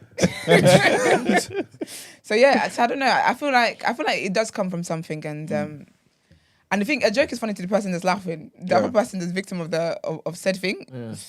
Is what it is. You know it is, yeah. I definitely hear what you guys are saying, but I feel like it's kind of like one of those like you can banter and say certain things that may be deemed offensive, to your like siblings and stuff. But like there's still a underlying we know we love each other type thing. Yeah. And that's how I kind of see the whole black thing. Even though we joke about certain Caribbean stereotypes, they joke about certain African stereotypes. We don't think it's real hate unless that particular individual, there's some hatred coming there. But as a whole, intent is very important. But you know what it is? I think that's because you don't operate from a place of hate. There's people like that, like when you like, there's people who are married, there's Caribbeans who are married into like African families, or Africans who are married into Caribbean families, and all these jokes, it really does like, that's true. Full force. Like you don't get along with your in-laws on account of they have these stereotypes of Africans and they have these stereotypes of Caribbeans. I think it's a real thing. I don't think it's I think it's, when people say something to you and they're like, LOL, what's funny? What's funny about this? Do you know what I mean? I think it's like it's just a joke to kind of lighten it. Yeah. But the reality is that it comes from somewhere. There's stereotypes of, I don't know, the stereotypes about, say, like Jamaican men and that fly everywhere and that's not just, that's from you. You get what I'm trying to say? What I was going to say. See? They fly. People be buying into them. Like, are they stereotypes? What you say they real? I'm just asking a question. Huh? I'm just asking. Yeah, stereotypes. But silence is definite. It's an interesting one. I think like amongst black people, when there's like the intention to be bad, right, to really hurt the person, then of course I think that could be definitely as damaging. But I think on a surface level, generally, I think it's just black people enjoying each other's company, bantering and certain things, right? But with white people, you can't necessarily tell where it's coming from. Okay, but to go back here, I think what you said initially of what you said while I was thinking about what I'm still stuck on. I'm trying to think about how I even feel about it. Yeah, it's like obviously like it's over exaggeration. Yeah, but your skin color is the reference point in it. Yeah, and they're tanning in it. They're gonna get a good tan. They're saying if I carry on, I'm gonna be as dark as you. Is that crazy, or ain't that just like just saying I'm gonna be tanned? I think it really depends on the intent behind it. Also it depends on the relationship that you have with the person, because we read about that story about that guy on the plane talking to that wavy blue. Yeah. And he was there saying, "Oh, you look lovely. Want to have some chocolate babies?" Chocolate babies. If that was her brethren, that could probably fly. Yeah. Because she probably knows, nah, you're doing this all the time anyway, and I know it's not coming from a malicious place. We're good like that, but you can't be doing that to a stranger because you'll get your palm in your and not the booty, your face. Because if my white friend says that to me, what was it again? That's cool. That's cool because the amount of comments I make about him being ginger and pale and all sorts, and he takes it on the chin because he knows my intent isn't malicious, then 100%, that's fine. Because remember, this whole racism thing, it's all manufactured over the years. Do you understand? This didn't exist before the white people decided they were going to start doing its bollocks, right? So once it is, I've now fostered a friendship with this particular person. You are now my Cody, right? I will ride for you, you ride for me. Doesn't matter whatever happens. And if it is somebody's coming against you and your ginger hair and your freckles and whatnot, I'm backing you because you're not my brethren. Do you understand? Yeah. You can make jokes. I can make jokes. We have that contract. We have that binding agreement. I'm good with that. Outside of that, don't do this when it is that we're in mixed company. If it is that you do that when mixed company, you've lost the plot. I haven't spoken to you properly yet. You understand? We're doing this when it is we're in a group that everybody knows. All right, that's our band of merry men. And pointing out observations and flaws and whatnot. That's what like men kind of do in their friendship circle. Do you understand? If we weren't doing that, for me, we're not really brethren. Yeah. Do you understand? We're not holding ourselves accountable as we should. We're not really dope. We're not really day ones. That's for me. I'm not speaking for every single black person, but that's just for me. And that's for any white or Asian or any other demographic that is in our mix. Yeah, certain things can run, but other things wouldn't be able to run. But we would have made that particular arrangement. That's just for me. I hear that. Yeah. I'm not saying that he'll be saying nigga because that's wow. That's something only obviously extended to you and your boys, Mags. But what boys? You told us. What? Huh? You little Chinese friends. I ain't got no Chinese friends. No, he said it was white people that he allowed him to call nigga. You do white friends. Yeah, I was probably in the Tarzan video where Dappy said nigga. I was probably next to him and everyone went crazy. Do you remember that? Oh yeah, I remember that. Yeah. Yeah, I was probably there. I don't remember that. Yeah, I didn't like that, man. Dappy, We didn't give a shit. I thought it was mixed. He's like a Cypriot or something. Yeah, Oh, yes, that's he's it. one of them. Yeah, something like that. Yeah, no one cared at the time until You were everybody else bopping to did. the song when he was saying. Not one of us niggas gave a fuck about that until everybody else did. How about that? Not That's a okay. single nigga in the building gave a shit about that. Nobody said the word. Nobody even realized. No one even noticed. No one even. It wasn't a Noticed thing. it, yeah. No one even Nothing, noticed it. yeah. It wasn't even that until everybody made a big deal out of it. And it was like, oh, okay. He was with his niggas. Yeah, the type of things that like we do in our friendship circles, if a spotlight is placed on it, Will be cancelled. But you know, that's why I always say that like your friends need to understand that if you have certain jokes or whatever, it's here, like in this room, because I know you. Don't go, and this is not why people love this one. Don't go and be doing the same foolishness outside and then come and sit and then start referencing that you're friends with another black girl that's Nigerian. Hello? No. You should know like when to run certain jokes, when not to, when to say certain things. Other people don't know you. They don't know that you're not racist. They don't know that you're not crazy. They don't know the dynamic you and your friend have. Do you get what I mean? But I feel like this is why sometimes, and that's the thing, though, to be fair, because sometimes obviously racists would be like, oh no, I've got a white friend, or my neighbour's cousin's friend's dog's keeper is black. Okay, what's that got to do with you? Do you get what I mean? It doesn't, I don't know. But with the whole tanning thing, if it's like one of my white friends at work where like we're really, really cool, I know you're not racist and it's just like whatever it is what it is, then yeah. But at the same time, I'm also aware that someone else who's black in the office, and that's actually something that one of my white friends and I actually talked about, where like obviously we would joke with each other, like we'd joke, we just have jokes, whatever. But then anyone else is passing by, if you catch something that either I'm saying or she's saying, you'd be like, oh, you might even report it to HR. Do you get what I mean? So it's just being aware that not everyone will understand the dynamic here kind of thing. Funniest thing is that my white friend, I don't have two, I have one. Okay. I've got more than you, man. Wait. I swear to God. Every single time I meet him, right, I'll see him. He's always looking at me like I don't call him a friend. Yeah. And it's so funny because he knows I don't like run with white people. So the fact that it is so you're embarrassed of him? Not that I'm embarrassed of him. I don't have white friends like that. Yeah, but then the fact that you have this one he should be your friend. I'm even saying friend because I know that if anybody were to ask me, do I have any white friends? That's the person I'd say. Because anytime we're together, it's cool. We're good. And we're the friends that he's friends with is my good friend. So he's friends by default, right? Okay, yeah. But I would still call him friend, 100%. But my thing was, all of his friends are black. He don't have no white friends. Oh, wow. So even this white friend of mine, Wasn't he really white? he is like white adjacent. I don't know if that's a bad thing. Is it spicy white? I don't know if that's a bad thing. I don't actually have any English white friends. I don't think Because it's in my head, I don't know if it is that we can jam because your mindset will be completely different. Yeah. He's white British, grew up in the hood, white. Plus he's ginger, so he's already an other. Do you understand?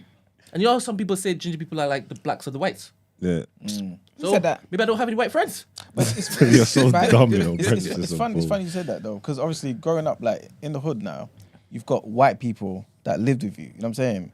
And Asian people and all that, and you're all kind of impoverished to a certain degree, and you're all friends. You know what I'm saying? Like, you just reminded me of friends I had back in the day. You know what I'm saying? That were white, Asian, obviously majority black and whatnot. But I think with time, more experiences and just living life and meeting other people that's like you, because of the way I guess life just directs your path, right? Certain things just get dropped out. You know what I'm saying? It's not really a conscious thing. And I guess sometimes the whole race thing, the banter, allows you to form a bond. You know what I'm saying? But yeah, man. It's an interesting one. But anyway, I think we're done with it, you know? All right, lovely. It's time for the reaction.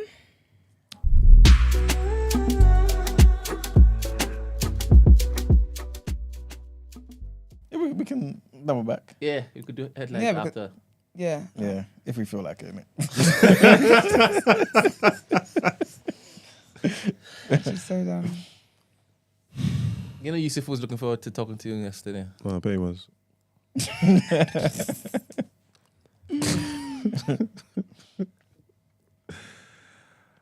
You can read his headline, man. Yeah.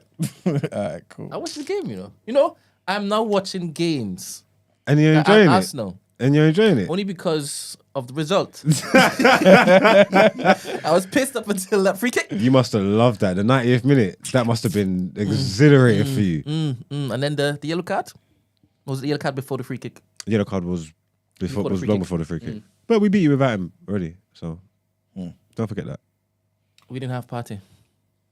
We didn't. That's true. Never mind. That's true. It's very true.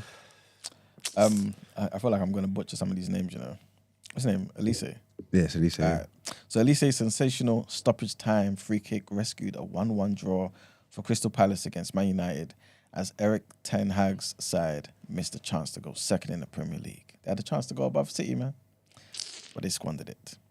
United appear to be heading for a sixth consecutive Premier League win, thanks to Bruno Fernandez's goal before half-time, but Elise salvaged a point in dramatic style. His curling set piece crashing in off the underside of the bar in the 91st minute.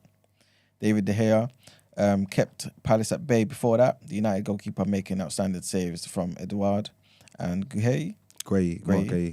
But he couldn't do anything about Elise's stunning effort as United spurned the opportunity to close the gap to Arsenal to 6 points. For United, The result was compounded by a booking for Casemiro, his 5th of the season, which means the key midfielder will be suspended for Sunday's crucial showdown with Arsenal. The draw keeps United in 3rd place, 8 points behind Arsenal, but comes as a major boost to 12th place Palace, who had lost 5 of their previous 6 games in all competitions. And the second thing, Ten Hag, man. I think you might like this one, though. Man United manager Erik Ten Hag has reminded Arsenal that his side were able to beat them without Casemiro. Yeah, after the midfielder was suspended for Sunday's crunch trip to the Emirates. Casemiro picked up a yellow card, like we just mentioned, with 10 minutes to go in the 1-1 draw with Crystal Palace for a foul on Wilfred Zaha, his 5th booking of the campaign, which results in a 1-match suspension. United head to the Emirates in 3rd, 8 points behind Arsenal. They remain the only side to have beaten Arsenal in the Premier League this season, and Ten Hag has told his players it's up to them to make up for Casemiro's absence. Ten Hag said, "Last time we beat Arsenal without Casemiro. Casemiro is obviously a really important player for us, and he's one of the reasons that we're in the position that we're in now. We have a squad, and we have to fill the gap and make a proper plan, and the squad has to fill it. As a team, we already showed how to beat Arsenal." So he's talking quite confidence, man. Confident. Yeah, no, I was with him. Brendan was right though. There weren't no party last time, innit? So that's gonna be a tough one. That's a big loss. That yellow card is a big loss. Right. What can We'd you have do? still beat you with Casemiro, to be honest. Huh? We'd have still beat you with Casemiro. There's no telling. You don't know you're gonna beat us. I'm telling you. Okay. Well, again, the weekend's nearly here, so let's look forward to that one. You want to call it? Or you want to call it tomorrow? 2-1 United. See how you're confident? Yeah. Why can't I also be confident? You're allowed to do anything you want. Precisely. That's why I said we're going to beat you. Fair play. With or without Casemiro. I wasn't really impressed with how you all played against Crystal. And it's because I'm watching the game now. Do you understand? Okay. Before I wasn't watching the game and you were allowed to talk all sort of smack. But now I'm watching it. You guys aren't really playing. That's I know it. after the first goal, you all It kind of helps. huddled together like you guys was doing some like group hug stuff. I don't know what that was about. Was that team spirit? Camaraderie, man. Is that what you're trying to... Unity, that's what they Copy. got over there. You know what it is? Obviously, Palace ain't the best team in the world, but going to Selhurst Park's not easy, man. There's no easy away games in the Premier League, man. To be totally honest with you. Dropped points, it was bad, and we never really looked like losing it or anything like that. The one goal weren't Didn't enough. look like scoring either. Now, man was watching it thinking, we need another goal here because the one's not enough. And then when it was like 88th minute, I was like, you know what, fair play, they saw it out. You'll take the 3 points, even though their performance ain't great. You get the points at the end of the day. And then my man slapped that free kick and it just changed everything, innit? So it's a poor result. It's a dire result. But maybe we have to wait for Arsenal to drop a few more points first for us to get us back in the race. We'll drop some points on Sunday. Sunday. Yeah, but I need that other team to take points off you. Ah, okay. And on Sunday, it's going to be at the Emirates. Yeah. You think you're going to win 2-1? Yeah. Okay. I just think... We shall see. Guess we shall see. I don't know. I just think you've got a game on your hands, boy. Well, Yusuf is in the chat. He said United aren't beating us at the Emirates, and not for the second time this season. No chance. I'm just saying.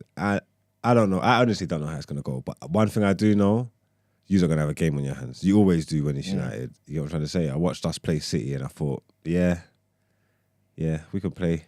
You get me?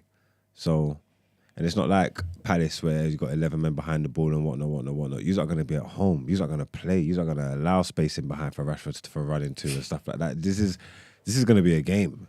You know what I'm trying to say? That I'm looking forward to the spectacle, if I'm honest with you. I am also. Do you know why? on. Because I know it's going to be a good game Yeah. because we're going to win and everything. But I also think you guys are going to try to turn up. Do you understand? And if you manage to win, something mad must have happened. 100%. And I'm looking forward to now telling you how it was mad if you'll win. I'm not going to be, the best team win. No, the best team isn't going to win if it is you win. Impossible. Impossible. So I'm going to come here with heat for you if you'll manage to win. Because I'm not seeing it. I'm not seeing it. And this period of time, this period in my life, I never thought I would be here again. I never thought when I divested from Arsenal heavy was the 4-4 against Newcastle. Remember when we were 4-0 up? Yeah. That's when it is. I was like, I need to emotionally detach myself from this. I'll still watch every single game, but I need to stop this, right? Even during the period where everybody was onto Arsene Wenger, I didn't like the fact they were onto Arsene Wenger because obviously, grandpapa and everything. Get me? Yeah. But boy, oh boy, he needed to go, right? Because he wasn't looking to change. He was stubborn. He was stubborn. So no, brother, I am feeling good about Arsenal again. Look at you, man. I love to engage in conversation now that we can talk, man. we're talking to things now. Do you understand? You are looking good, man. You are looking good, man. You are all right, man. We're not losing on Saturday, bro. We're not losing. You might lose on Sunday, though. No, we're not losing on Sunday, sorry. We're not losing on Sunday at all. And if it is that we do, it's because something stupid happened. Well, all right then. I've not even been paying attention because I knew this was going to happen. Nets lose third straight. That is horrible. Keldon Johnson had a career-high 36 points and 11 rebounds as the San Antonio Spurs snapped a 5-game skid with a 106-98 win over the injury-slowed Brooklyn Nets on Tuesday night. Sohan, maybe, added 16 points in a physical outing that included a dust-up with Brooklyn Nets forward Markieff Morris. Ben Simmons had a triple-double of 10 points, 10 rebounds and 11 assists for Brooklyn in the opening contest of a 5-game trip. TJ Warren added 19 points and Nick Claxton had 15 points, 11 rebounds, 4 blocks and 4 assists. The Nets lost their third straight and have dropped every game since Kevin Durant suffered a sprained MCL in his right knee. Kyrie Irving was a late withdrawal due to a sore right calf. Oh, he didn't play. Okay, cool. That makes more sense. But I knew they was going to lose. They went on a what was it? 12-game winning streak or something. And then I think maybe the Bulls snapped it, and then they started winning again. And then KD got injured. And then since he went down, I was just like, I know they're going to lose, man. People are going to start chatting shit about them. But is he out for long? I think they said 2 weeks. I think he'll work out to about a month. Okay. Work out to about a month. I don't know if he's going to be back because they'll probably just let him just chill. All-Star break's coming up soon, so I don't know if he's going to be back before the All-Star break. Probably just give him time to chill after the All-Star thing and then forward back, so like February probably. Okay. All right, cool. More basketball news. The Nuggets get 14th straight win. Nikola Jokic had 36 points as part of his 13th triple-double of the season to offset a 44-point performance from Damian Lillard, giving the Denver Nuggets their 14th straight home win as they topped the Portland Trail Blazers 122 to 113. Jokic was 13 out of 14 from the floor, finished with 12 rebounds and 10 assists. Nuggets improved to 13-0 this season when the two-time reigning MVP records a triple-double. This was a game that at times turned into Jokic versus Lillard show. It was Lillard's 214th career game with 30 or more points. Michael Porter Jr. had 23 points and Jamal Murray added 17 for Denver, which improved to 20-3 at home as a capacity crowd braved the snowstorm that was starting to hit the city. Yeah. Are they number one in the West? Don't know, do you? Not too sure. Yusuf knows. Yusuf, are Nuggets number one? Are Nuggets number one in the West? Tell me in the chat. We move. Enough when you look into your side. Doesn't like where he sits. You know, I was looking here. He's here. You there, Yus? Yeah, but you know it's like a delay, like a 3 seconds. So he'll let you know. All right, cool. Well, that was enough of the sports reactions.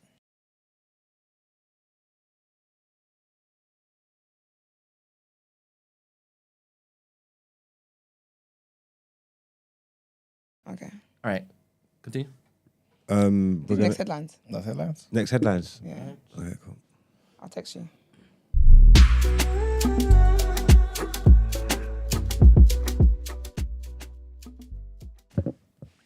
All right. So there's a trigger warning on this headline.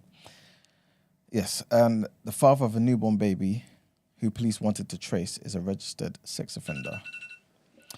The baby has been missing since their parents' car broke down and caught fire on the M61 near Bolton on the 5th of January. Since then, Constance Toots Martin and Mark Gordon appear to have been avoiding police, moving from Liverpool to Harwich to Colchester and London in quick succession. Miss Martin is 35. Apparently she's from a wealthy family, but is estranged from them, police say. She had a privileged upbringing, attending a private school, university, and drama school. But after meeting Gordon, 48, apparently everything changed.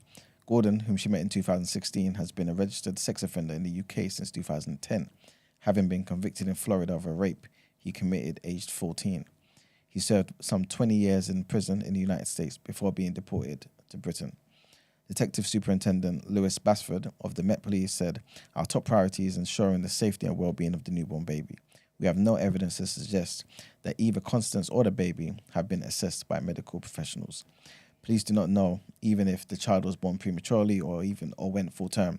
Only a day or so old at the time of the car fire, they could have been born in the vehicle." So yeah, police are still looking for them.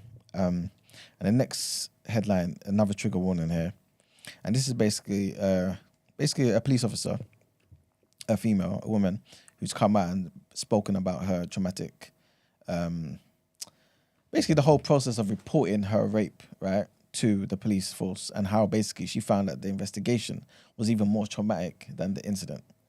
So the woman, who was also a police officer, like I said, says that it took her 8 years to finally come forward with the allegation, only for the claim to be brushed under the carpet. A woman who reported her police officer ex-husband for rape says detectives mishandled the case and the investigation was more traumatic than the actual incident. The woman, who is going to be referred to as Sally, as she cannot be identified for legal reasons, has said that those running the investigation into her allegation had been colleagues or old friends of the accused.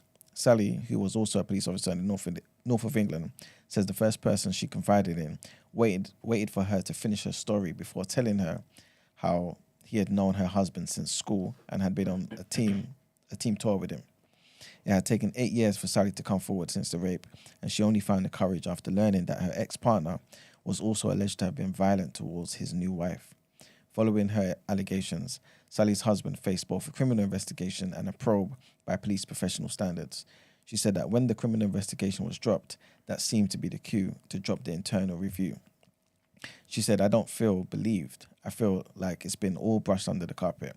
After a subject access request, Sally discovered that the file passed to the Crown Prosecution Service included what she said were false allegations against her, claiming that she had repeatedly accessed files on her husband. Overall, she felt she was unsupported and was made to feel needy by asking for updates on the case. And she said, as a police officer herself, she wasn't allowed to be a victim. With great reluctance, Sally admits that she lost trust in her own force, and she eventually left. So yeah, very sad over there with that particular story. And the last headline, this is a wild one, and again another trigger warning. And a man who was at the centre of a BBC Africa Eye investigation, has been found guilty of trafficking disabled people in Kenya and ordered to pay a fine of 30 million Kenyan shillings, which is equivalent to about £196,000, or face 30 years in prison. Last year, a BBC undercover investigation exposed a human trafficking network smuggling disabled children from Tanzania to Kenya. Many were taken from their parents with the promise of a better life. Instead, the children forced to beg on the streets, often for years, while their captors took all the profits. Some of the victims alleged they were beaten if they did not make enough money. James Zengo Nestori was arrested and has now been convicted by a court in Kenya's capital, Nairobi. But I want you to hear this particular part. This is what makes it crazy, The magistrate, Agnes Wahito, said, "I have also noted that you are disabled. Prison might not be a good environment for you. This is your first offence, so I've given you the minimum sentence of 30 million shillings. If you don't have that, you'll be jailed for 30 years in prison." So this guy is disabled himself, and he's trafficking other disabled children. He disabled himself. No, he's disabled himself. Oh, but he's trafficking other disabled people. Yeah. That's no excuse. He can get in jail. Oh, 100%. 100%. He should definitely go to jail. But then they're fining him. They're gonna give him a fine instead. Yeah. And if he can't pay the fine, then he goes to jail. Then he'll go for jail for 30 He minutes. should have just gone straight jail. He should have got the same. Sorry, he should have got the same energy as anybody else would. Yeah. That's interesting. That's the minimum sentence. 30 million shillings. Do they still operate shillings over there? Yeah, Kenya. Yeah. But yeah, that's the end of the headlines. I wonder what a shilling is worth. Well, Because when I read shillings in the Bible, actually shillings in the Bible, right? I'm not too Shekels. sure. Oh, Shekels, my bad. that's Forget it. this. Good Yeah, one. never mind. All right. Shillings and farthings. Remember that? Them vibes. Petence, tuppence. Sir? Tuppence? Please, Is it what's the tuppence? law? I think so, yeah. That's before my time. I'll be H-shaming you guys. I'm sorry. Yeah, but Trossard. Apparently, we're going to be getting Trossard. Who you that? Yeah. Sounds about right. What do you think? Is it football? Where's he at? Oh. Where's he at? Brighton. Brighton. He's good. It's not as glamorous as it's not what you wanted, but I think it's just another body. and he's good. He's actually good. So yeah, it's not glamorous, but Yeah, squad. it's probably a decent squad player actually. Interesting. Big up Trossard, man. Yeah, that's the end. What's of that the breaking? Is headlines. that done? It personal terms agreed, and we're gonna make an official bid. No, Go Trossard, man. Go Trossard. I'm pissed we dropped points, man. That's the only reason why I'm late. Where you gonna watch the match on Sunday? I'm gonna book a sports bar somewhere. Go and get on it. Okay. I'm thinking to join all my white friends and go to a pub. You don't have any. Stop lying. Who are you lying to? Pubs are lit though. Pubs are lit. Pubs are cool, Pubs. man. You don't spend much time in pubs, do you? Not really. Not really. No. why are they lit? Is it because they sell crisps and beer? Because you can sit It's down just and the drink atmosphere. alcohol and watch football. It's just the atmosphere. It's very they're very happy in the pub.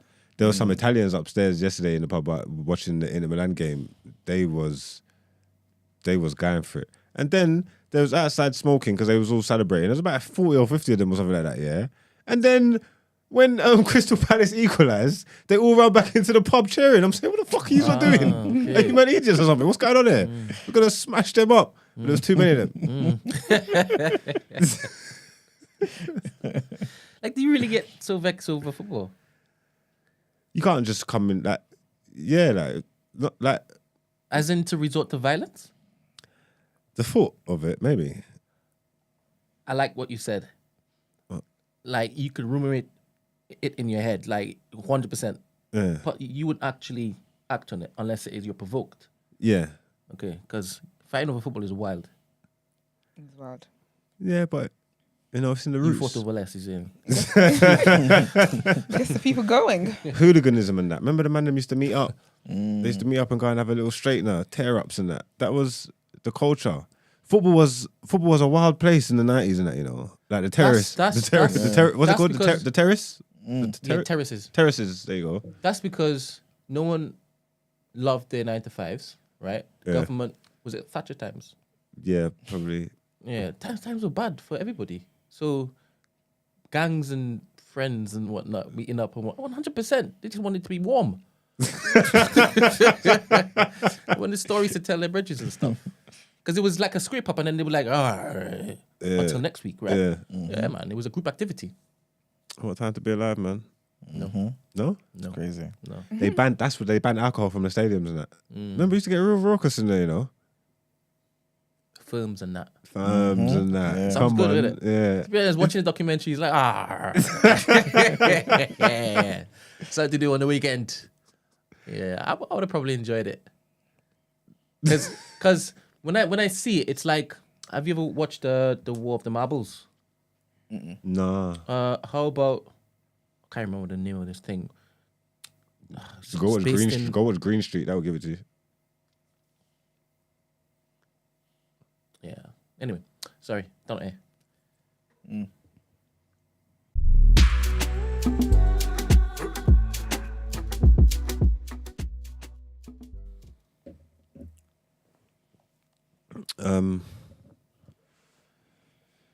Well, we have a trigger warning for sexual assault because that's what we're going to speak about today.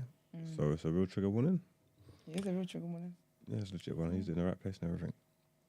They all are real. Huh? They are all real. Listen, Mark starts with a trigger warning, you're an idiot. Yeah. That's what we mean by real, by the way. Yeah, that's what I meant. Yeah.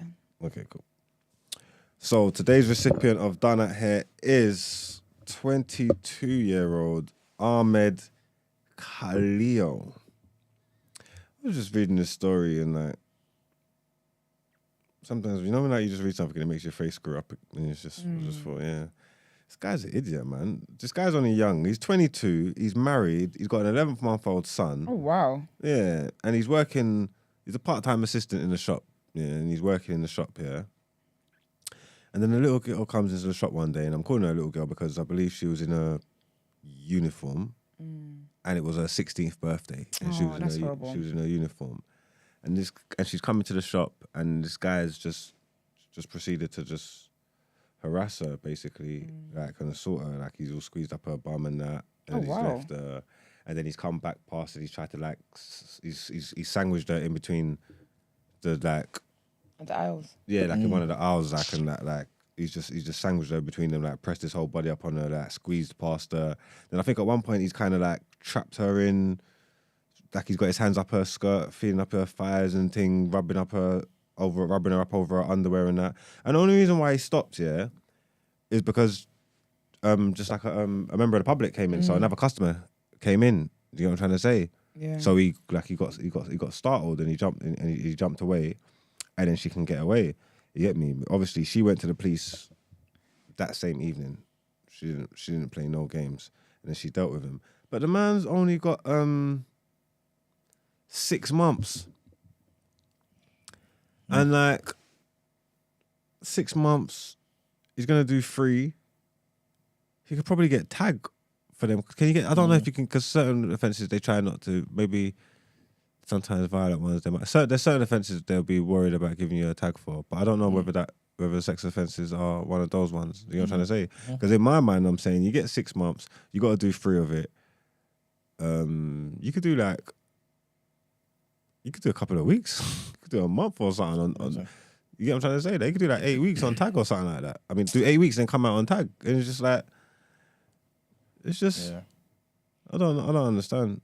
Obviously, yeah, there's levels to sexual assault, and obviously there's all these things, yeah. And obviously, I don't know how you judge it, yeah. But I don't know if this is a deterrent enough. I'm guessing he would go on the sex register, innit? Yeah. Yeah, but I just don't know. That just feels like just such a slap on the wrist. Yeah, 100%. Like 6 months. I don't know how far you go with it. Like what's an eligible sentence or something. But I just feel like that's not enough to deter people. Like, do you get what I'm trying to say? Like, you can't run around just being a pervert and groping people. It's a little girl.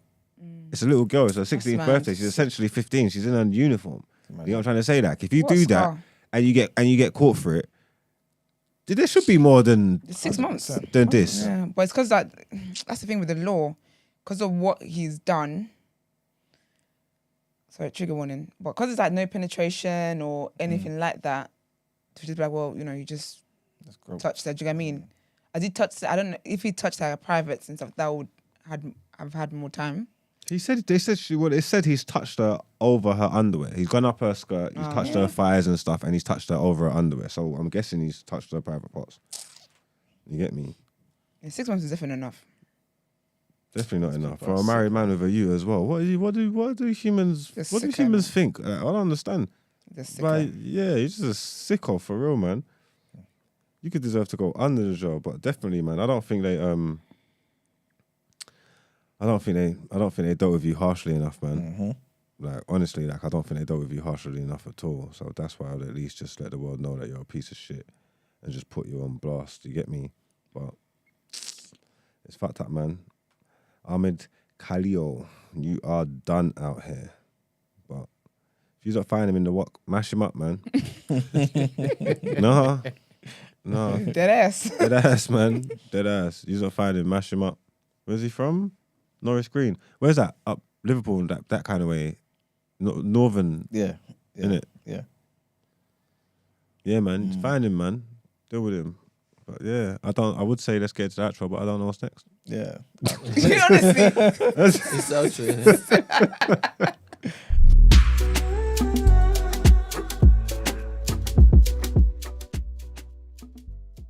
All right, people, this has definitely been one for the books, boy. It's definitely where we went everywhere today, but we finally arrived at the outro.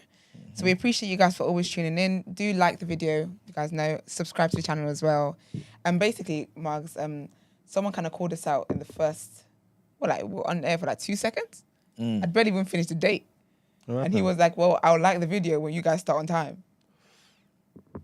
So I told him that we'll be starting on time from tomorrow. But yeah, we appreciate you guys as always. So like the video, subscribe to the channel, follow us on our social media platforms as well, The Day After TMB, on Twitter, Instagram, and TikTok, because apparently we're shaking the tables on TikTok. So check that out.